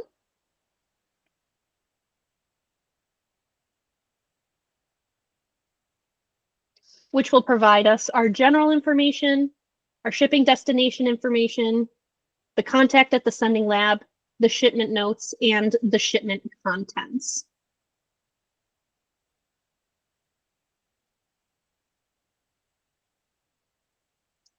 Now, from the View drop-down menu here, I can generate any relevant documentation for our shipment. And for received shipments, I can perform QA/QC and confirming that I have received specimens as expected. For any outgoing shipments, I can download the shipping file that I need to send along with our physical shipment to our receiving laboratory, and that can be downloaded at any time after shipping is complete. Now we will navigate to pending shipments. To create a new shipment, we'll go to shipping from that navigation pane as you just saw, and we'll select pending shipments. We are going to select add new in that actions drop-down menu, and we are going to select create shipment.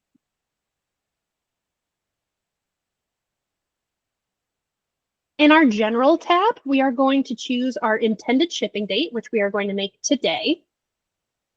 Our format, we are going to leave as LDMS, but if I am sending specimens to a non-LDMS lab, I would choose a non-LDMS file type. I will then define our shipping temperature, which is going to be dry ice for this example. Then I will click Save. This is going to give our shipment a batch number, 249. And our shipment is going to be in the pending shipments queue. To continue creating our shipment, I will go to that Edit/Ship button and click that. I'll now go to the shipping destination box, or tab, excuse me. Now, when we choose our destination, I can choose from our address book, and the address book is going to show all LDMS labs indexed by their LDMS lab ID. However, if I'm working with a non-LDMS partner and they are not in the address book and I need to add them, I can click the new lab button, enter the new shipping destination, enter the associated contact information, click Save Address at the bottom of the page, and then click Save, and this will add the new address to our address book. Any new addresses saved will be at the end of the address book, and they will be indexed with a 999 in front. If we choose a non-LDMS lab, we'll see that the LDMS lab number here is a locally saved lab ID, and their LIMS type is going to be described as non-LDMS. Now, if I go back to the General tab and I go to the data file format, we are going to see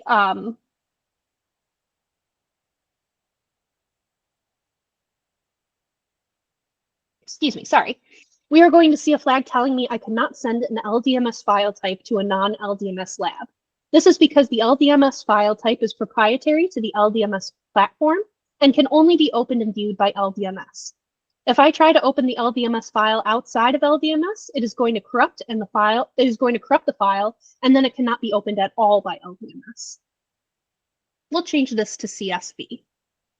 If I am sending to a non-LDMS lab, I want to make sure that I change our data file format to a non-LDMS file type. And when I selected CSV, you can see that the LDMS flag disappeared. We'll go back to that LDMS file format. I'm going to select this because I'm going to change our shipping destination to an LDMS lab. We are going to select Lab 1.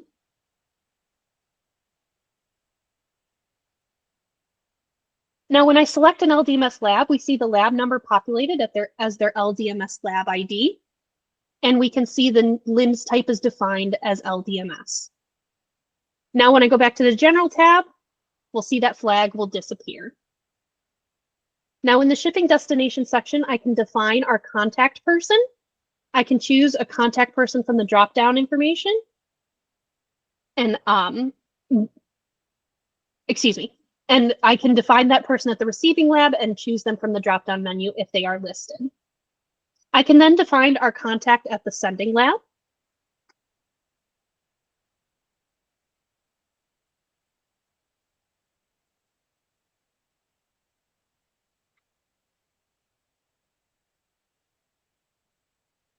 We can then add our shipment notes.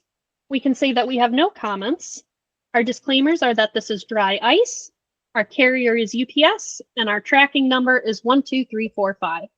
As a reminder, LDMS does not communicate with your carriers and couriers. That is the lab's responsibility to coordinate your airway and packing bill, but you can provide that information here and it will be kept electronically with your ship.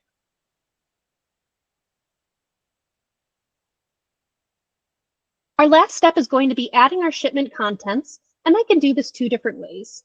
I can add a container from storage, or I can create a new container and cherry pick the specimens I want on that shipment. So we are going to start with a storage container. We'll click that Add New button in the storage container level, and this is going to open our storage tree.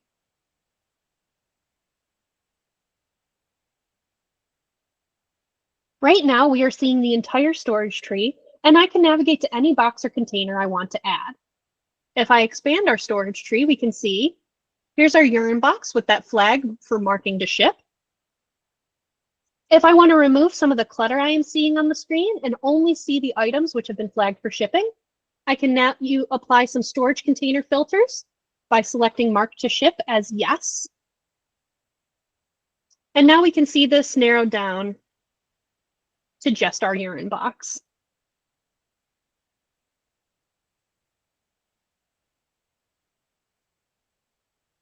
I'm going to select that, and I am going to click Add Selected to Shipment.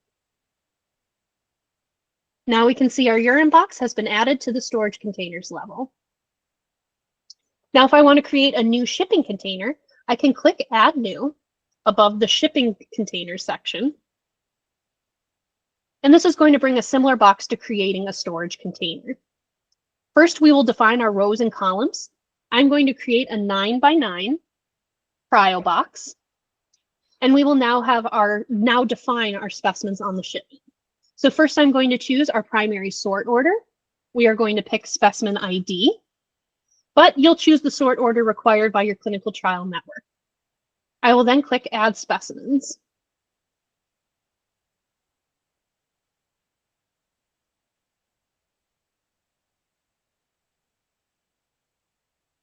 This opens our specimen picker window, as we've seen before, and I'm going to, you've seen that I've cleared any active filters, and this is going to show me all specimens physically available in our lab for shipping.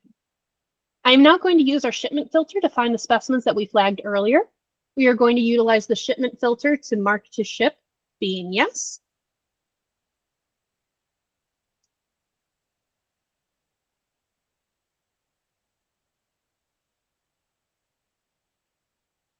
When I do that, I am only going to see those specimens that were flagged for shipping.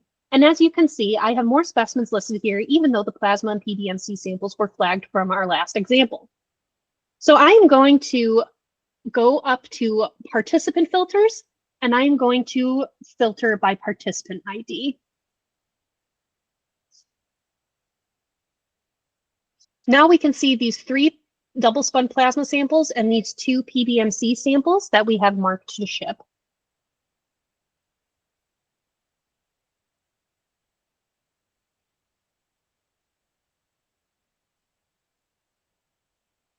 So now that I have these specimens selected, I am going to click Continue. And then we can see them listed down here. And we can see their positions as A1 through A5. I am then going to click Add. I now have specimens in our urine box, and our plasma and PBMC samples are now in the new box that we created. I'm going to click Save. Our next step is going to be creating the physical shipment, and I can generate some reports to help with that. I will click on the Edit/Ship dropdown, and I'm going to see our available reports. First, we are going to generate the manifest report.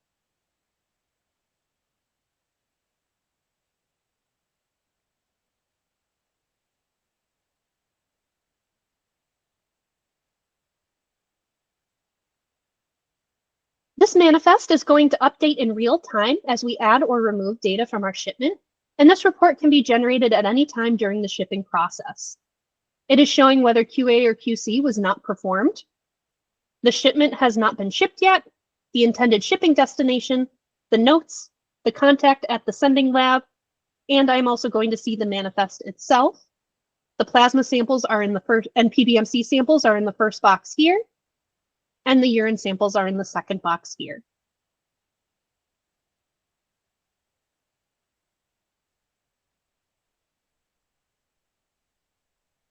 The next report I will generate is the container report.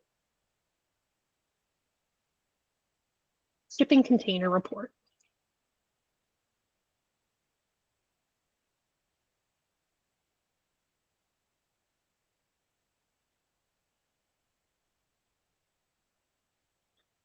Now, the shipping container report is going to be similar to the storage container report, giving us a 2D map of the specimens on the shipment in their respective boxes.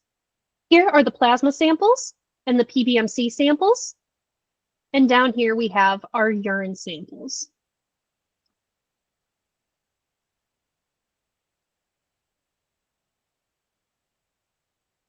Next, we are going to generate the storage report.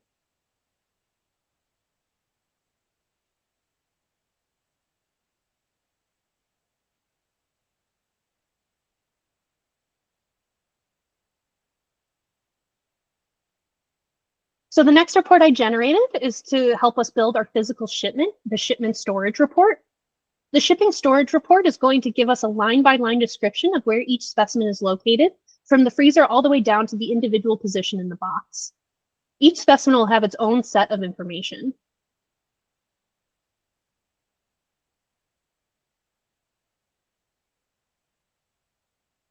Now, once I have our shipment prepared in this example, I can also generate our 1D and 2D barcode reports. You can generate these reports throughout the different modules of LDMS, and they'll give a worksheet of barcodes specific to that shipment. The 1D barcode report is going to have 1D barcodes for your global specimen ID, as well as your participant ID. And the 2D barcode report is going to have 2D barcodes instead of 1D barcodes. Now that our physical shipment is set up, our last step is going to be performing QA/QC before we click Ship. QA/QC is the chain of custody control process. I've gone to the drop-down menu for Edit Ship, and I'm going to select QA/QC.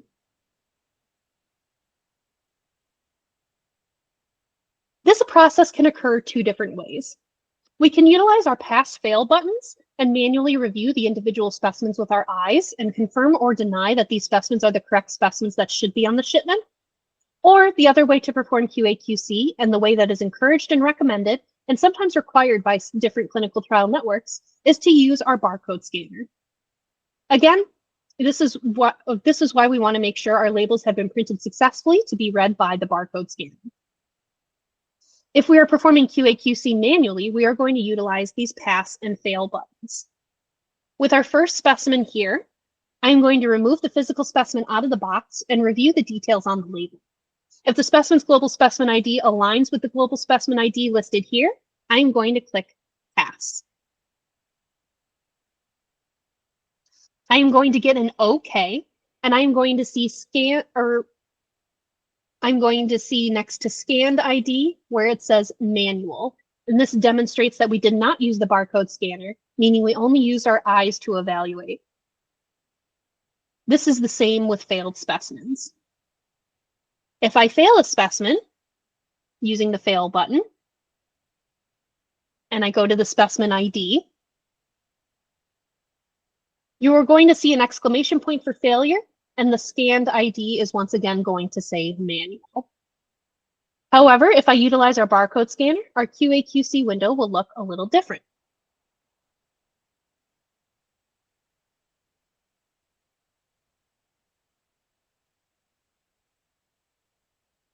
So I am going to select this item that I am checking, and I'm going to scan the code for it.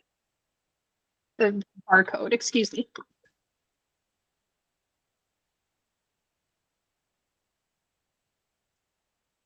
So I scanned that, and I'm going to get that OK, and we are going to see the global specimen listed under scanned ID. This shows me that these two global specimen IDs have the same numbers, and they match. Now, if a specimen is incorrect, we are going to get an exclamation point, as we've seen. So let's try scanning this one. I'll find a barcode that is not that specimen, and I will scan.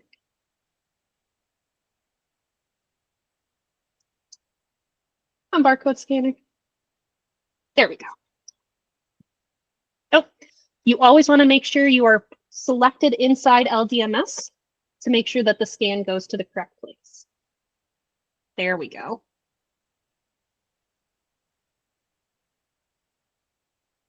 Now, if a specimen is incorrect, we are going to get that exclamation point, and I'm going to see the global specimen ID under the scanned ID showing me that these two global specimen IDs do not match.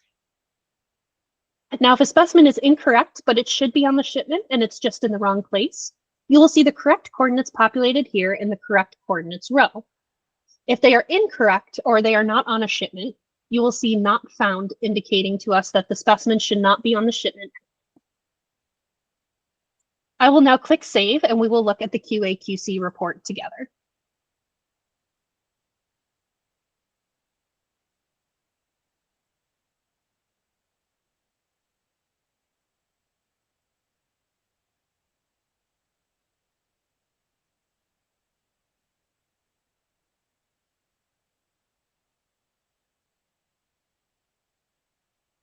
The QA/QC report is going to capture the same information we saw in the QA/QC window.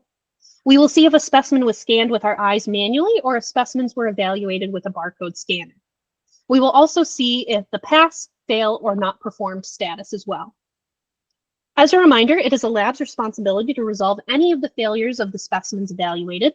Specimens may need to be relabeled because the barcode scanner could not be read, or the label on the specimen, Specimens may need to be relabeled because the barcode scanner could not read the label on the specimen that needed to occur. If specimens are in the wrong positions, they should be placed in the correct positions. If incorrect specimens are on the shipment, they should be moved and replaced with the correct specimens. QA/QC should then be repeated until all of your failures have been resolved to passes, and we want 100% pass on the specimens evaluated. What that means is you may have different percentages of specimens to evaluate per container, depending on the specimen type. For example, if you're performing QA/QC on PBMC samples, they need to be maintained in a cold environment in liquid nitrogen as long as possible, and you do not want to break the cold chain. You may be required to only evaluate one specimen per row in the QA/QC process, which would be approximately 10% evaluation of specimens, but that 10% needs to be 100% passing. However, if you have a different specimen type, for example, FFPE blocks, you may be evaluating all 100% of the specimen that are FFPE, because at room temperature, they are stable and you are unable to impact the specimen condition by keeping them at room temperature. And in that case, you may be evaluating 100% of the samples in that scenario. Please review your project documentation provided by your clinical trial network on your requirements for QA/QC. So now that we have performed QA/QC,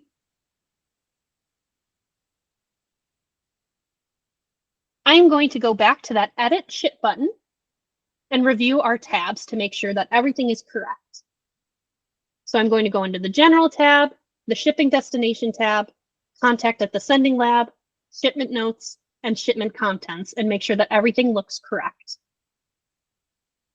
I am then going to click Ship instead of Save, and I'm going to click OK. When I click Ship, LDMS is going to create our shipping data file and move our shipment out of pending and into shipment history. You can also see here our data file has been downloaded already. So we have shipment 249.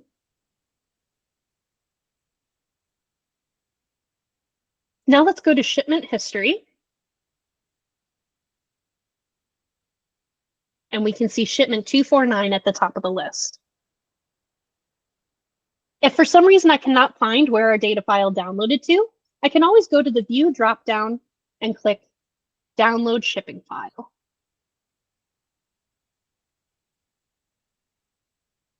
I'm now going to navigate into a different lab database, and we are going to walk through importing a shipment.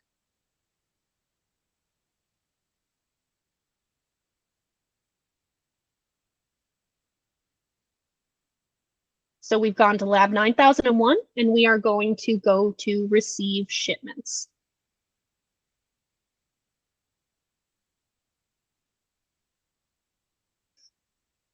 Now you will see these features called Import As Is and Import Directly into Storage. Selecting Import Directly into Storage will allow our imported specimens to be placed in the Shipping Import Freezer in the Storage module.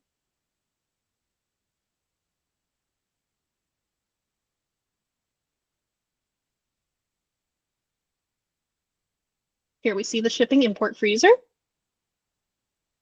The shipping import freezer is a virtual holding tank similar to an intake freezer in your laboratory. This gives your imported specimens an initial virtual storage location, and then you will move those specimens out of the shipping import freezer into their forever home within your virtual storage configurations.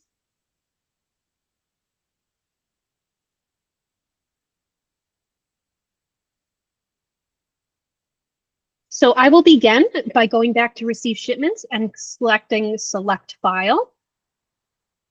I'm going to pick that downloaded shipment file and click preview shipment. I will review all the details listed here in the general tab, the shipping destination, the contact at the sending lab, the shipment notes, and the shipment contents. I will confirm our temperature is dry ice, and then I will scroll to the bottom of the page and I will click receive shipment. Our shipment is now listed as the 357th shipment in the database. So now let's go to shipment history.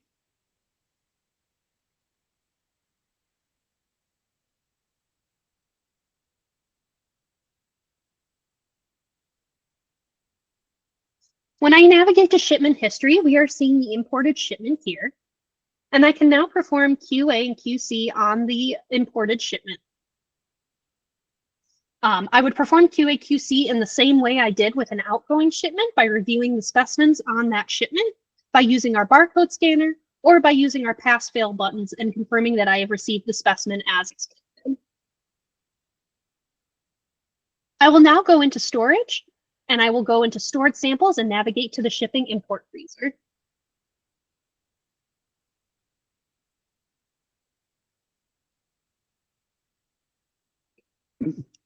All right, so here we have our shipping import freezer, and I'm going to find shipment 357.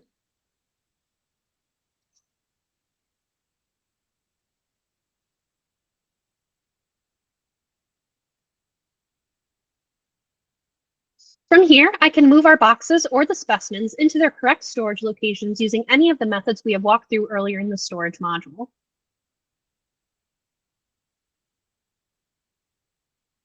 We can do this by using the Move This Item feature, or by using the barcode scanner to scan the specimens into their specific locations. Or we can do this by going to the Actions drop-down menu and utilizing Move Storage Items or Move Stored Specimens filter search. Next, we will move on to the Test Results module in LDMS, where labs can track assay results for their tested specimens for supported assays. The Test Results module allows for labs to define their experimental design, including controls, calibrators, and assign samples from their LDMS database for evaluation. Testing results are automatically sent to the DMC, and result reports can be generated for internal records as well as for clinician use. And in our most recent web LDMS update, LDMS for web now has robust support for pharmacokinetic assays. Now, this test results module is going to have the test grid here, where all of our test results are going to be listed and assigned a run ID. You will also see the test name, the run date, the tech initials, and the status. So I will be, to create a new test run, I will be going to adding, excuse me, let me start that sentence over. To create a new test run, I will be adding a new by going to add new in the dropdown and clicking add pending results. I will then select our test name, which is going to be Abbott Real-Time HIV-1 RNA. I will then click continue. I will then fill out our run date, which is going to be today. And we'll type out our associated tech initials. I will put my own. The input volume is going to be 0.6 milliliters, and the prep method is going to be M2000SP. I will save, which will add our test run to the run grid, which will give me a run ID.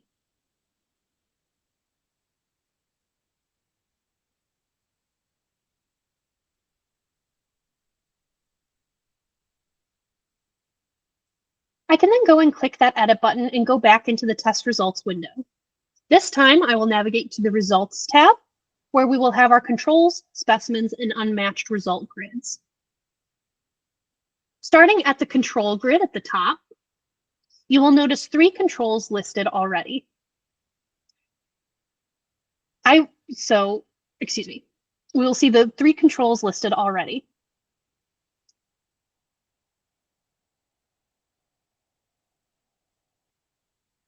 By clicking on the Add Control button here, I can then add additional controls by selecting something I have already added to our database or previously used.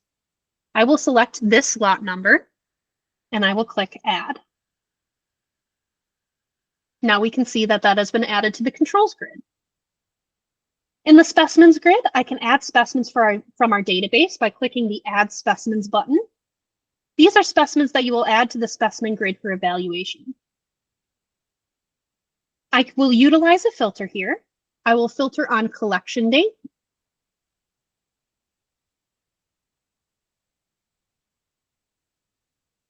And I will choose some specimens that we have accessioned into our database today.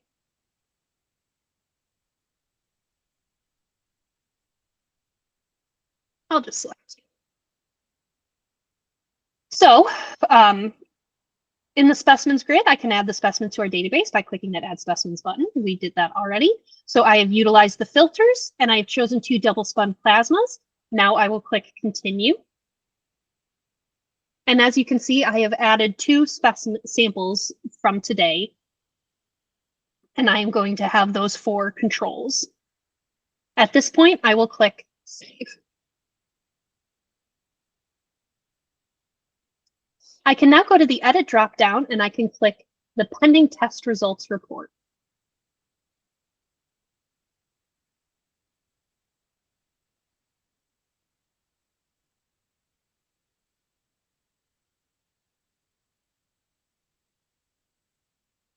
This report is going to show us the list of 4 controls and 2 specimens that are going to be evaluated. I can take this report to our bench and perform our analysis, and I even have 2D barcodes for our specific specimens we are evaluating that I could scan into our assay equipment.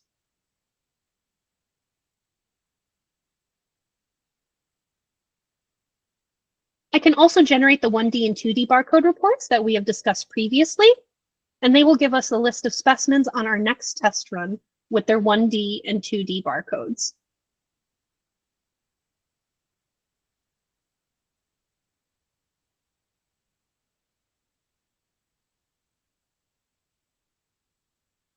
Now, once I've completed our analysis and I have our results file, I'm going to go back to the test run, and I'm going to navigate to the results tab as we've seen. Then I'm going to scroll to the Unmatched Results from File section. We are going to click Upload File, and I will select my file.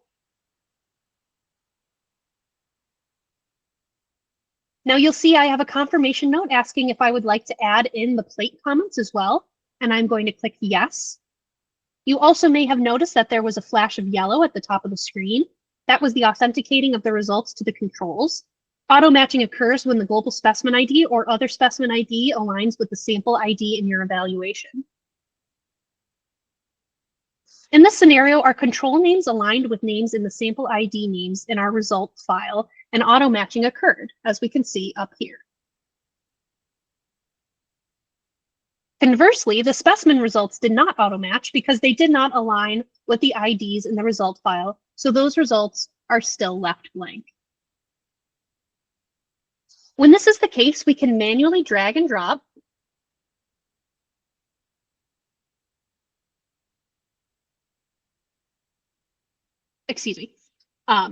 I can manually drag and drop our results from the unmatched grid into our individual specimens. Now, if for some reason I drag the wrong result, I can always drag it back down to remove it and add a different result.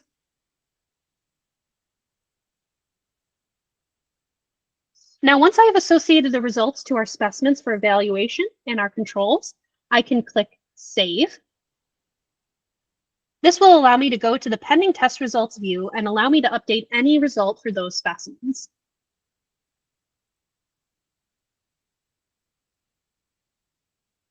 When I click complete, this moves our test run into the completed phase, as we can see here, which allows me to perform the review process.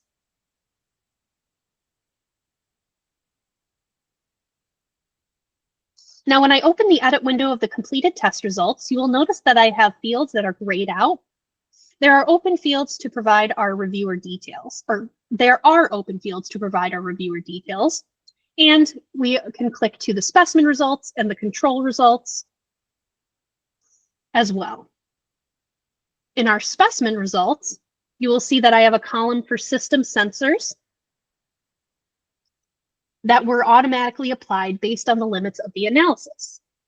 I can also apply user sensors to any of these specimens. And as I hover over the user sensors, we get a text bubble telling us the definition of what that sensor is. And these definitions are also listed in the user manual.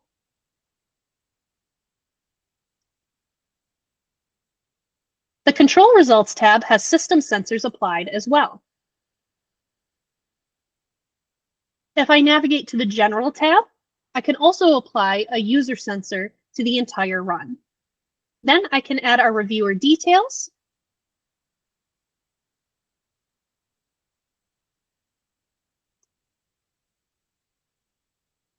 I will put my initial,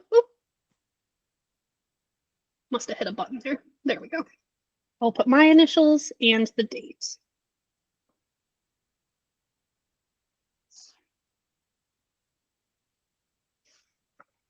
Then I will click review. This moves our test run into the reviewed status. You can see that the edit button has been changed to view. Oops. We can see that edit button has been changed to view. And when I click view, it shows me the run details. And you'll notice everything now is grayed out and I am not able to update any pieces of information.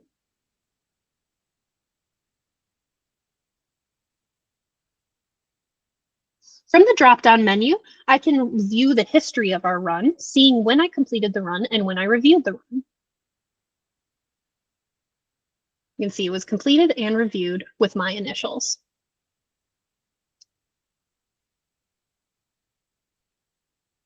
I can also generate the reviewed test run report.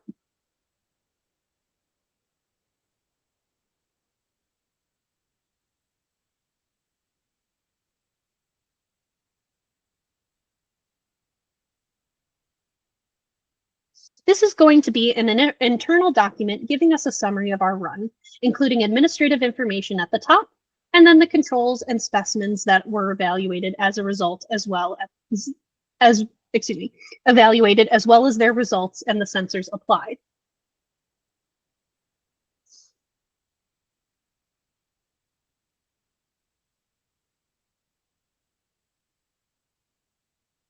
Now we can also run the participant report.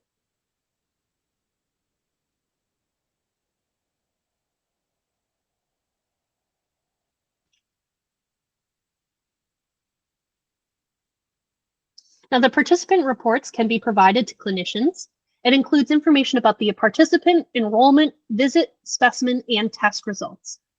If for whatever reason I need to set my results back to pending, because I need to upload a corrected data file, I can go to that edit drop-down menu and I can select reset to pending, which will require me to define why this is being reset, and this will be captured in the history as well. So we will reset, which I have to give the date, my initials, and my comment. Goodness, I keep hitting that button that opens up the history. There we go.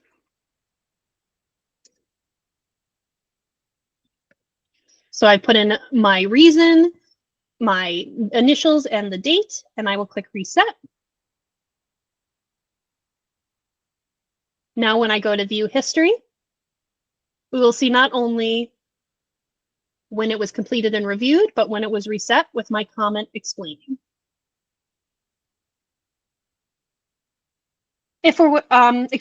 Although labels can be generated from specimen management, storage, and shipping modules, the labels module is where users can generate labels for a large number of specimens, as long as those specimens exist in the LDMS database. There is also a custom label function where users can create their own label defaults for internal projects. Now, the last module we are going to walk through today is going to be the reports module.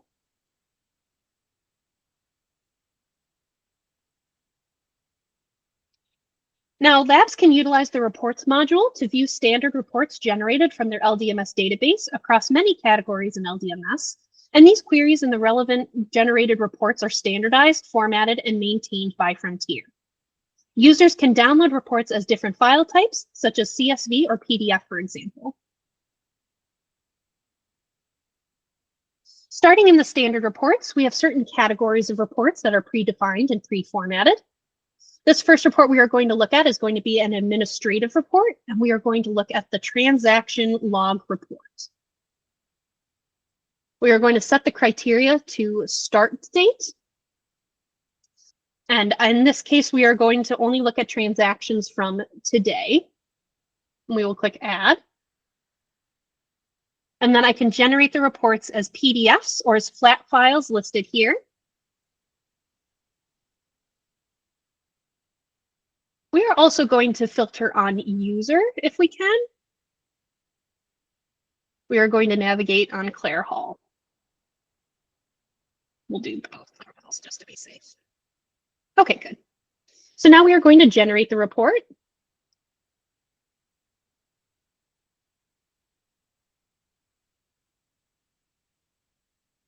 We'll remove that.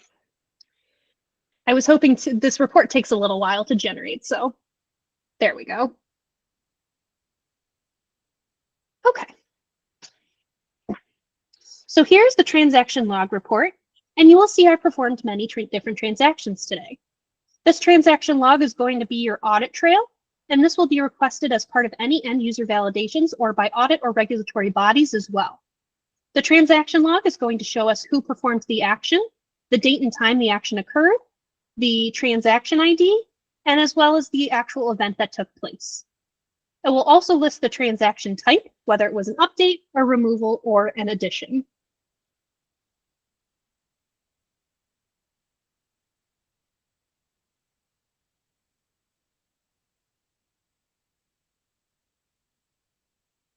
Another report we will discuss is the user event report. This is a new report available under the administration category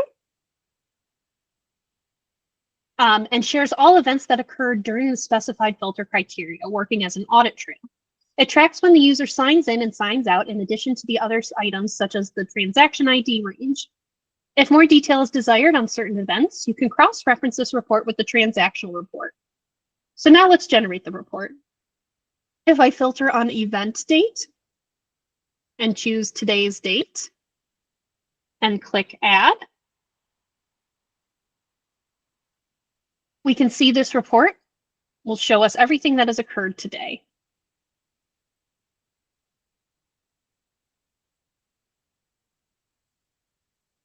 Now we see on this report this reason column. This is where that reason for deletion comes in. So we are going to find where I deleted. So my deletion is not listed here for some reason. But when you delete an item, the reason for deletion will be listed in this reason column on the user event report.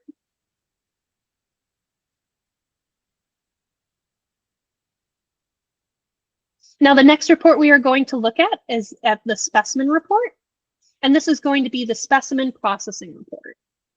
So under categories, we pick specimen processing report.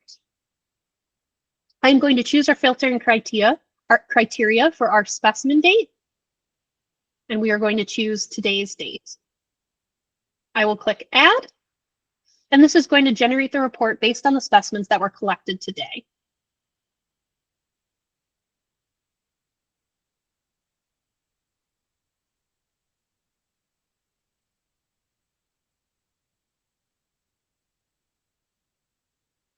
Now, this report is organized by primary specimen and its associated aliquots. similarly to how a participant record is organized, except that this is going to be in page format. We are going to see all our overall specimen details, specimen type, additive, volume, collection, date, received date, collection time, received processing time, and the processing technician initials. We will see this information for the associated aliquots as well, including frozen date and frozen time. This is a great report to see if there are any gaps in your data. You will be able to see at a high level if you are missing fields of information, such as processing time or frozen time. Using this report also helps find those gaps that you can help you resolve data issues before any queries may be issued to your lab.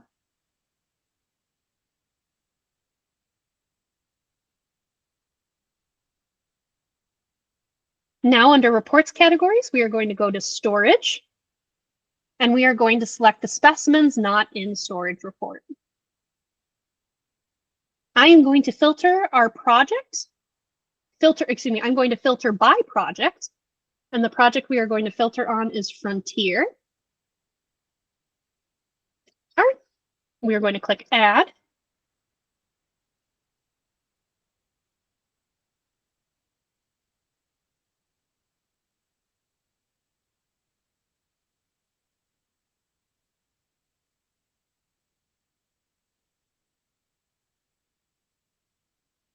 These are all of the specimens that I have accessioned but may not have stored in the storage module of LDMS. Ideally, we want this report to be blank, meaning that all of our specimens based on our filter criteria have storage locations in the storage module of LDMS. This report is going to be particularly helpful if you're participating in clinical trial networks that require the use of storage modules in LDMS. If you generate this report daily or weekly, depending on how quickly you are accessioning samples into your database, this can help you make sure that you are following through on all of your necessary steps. With this report, you would want to go through and find all of the individual specimens and assign them their respective locations in the storage module. Lastly, the custom report builder function allows users to create reports using any of the data fields captured by LDMS. Queries are customizable, allowing labs to cherry pick those data fields most relevant to them. Local queries can be saved for reports that labs may need generated regularly. And as mentioned earlier, reports can be exported as different file types. Now, before we conclude for the day, do we have any questions? Let me come back to the chat. Are there any methods or tools available to track the sample accountability history along with all test results associated with the sample with a specific example?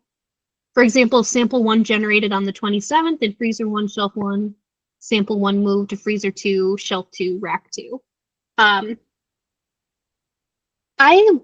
am going to ask Felicia and see, are there any methods or tools available? Thank you for your help. Yeah, so I think the easiest way to track a sample throughout LDMS is to use the transaction log report.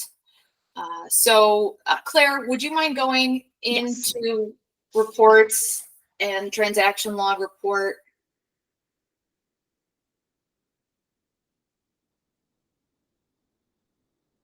And then under your filter criteria, you should be able to, global specimen ID.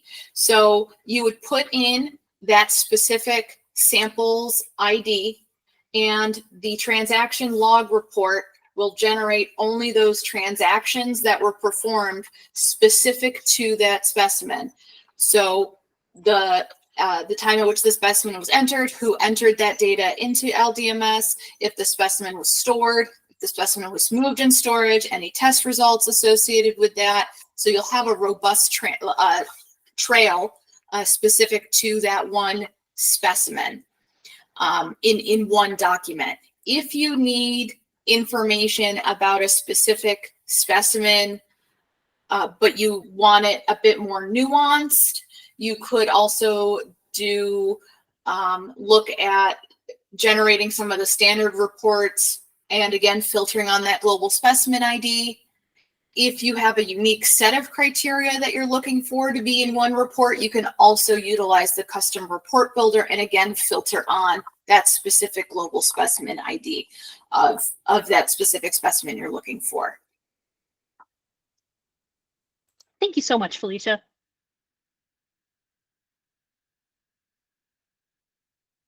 Now, I don't see any other questions in the chat. We'll just once again say if there are any questions, you can either unmute and ask, or you can go ahead and put it in the chat.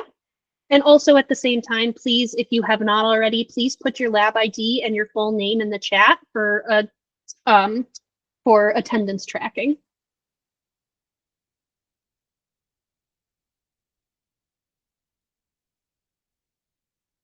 All right, it does not seem that we have any other questions coming in. So we will go ahead and start concluding. So this concludes our monthly web LDMS introductory webinar. I'd like to thank you all for attending today's training. If you are interested in learning more about LDMS, we have many training opportunities available, including webinars, video tutorials on our Frontier Science YouTube channel, and additional training materials at our ldms.org website. For project-specific training sessions, we encourage labs to reach out to our LDMS training team. And additionally, if you have any questions about LDMS, please do not hesitate to contact LDMS user support via email, phone, or by using the Contact Us utility on ldms.org website. Again, please do not hesitate to reach out with any questions, as we are happy to address any concerns you may have. Now, one final note, you will be receiving an email with a link following this webinar to our proficiency exam. Please successfully complete the proficiency exam in order to receive a training certificate for attending today's training. So you will not receive that certificate until you successfully complete the proficiency exam.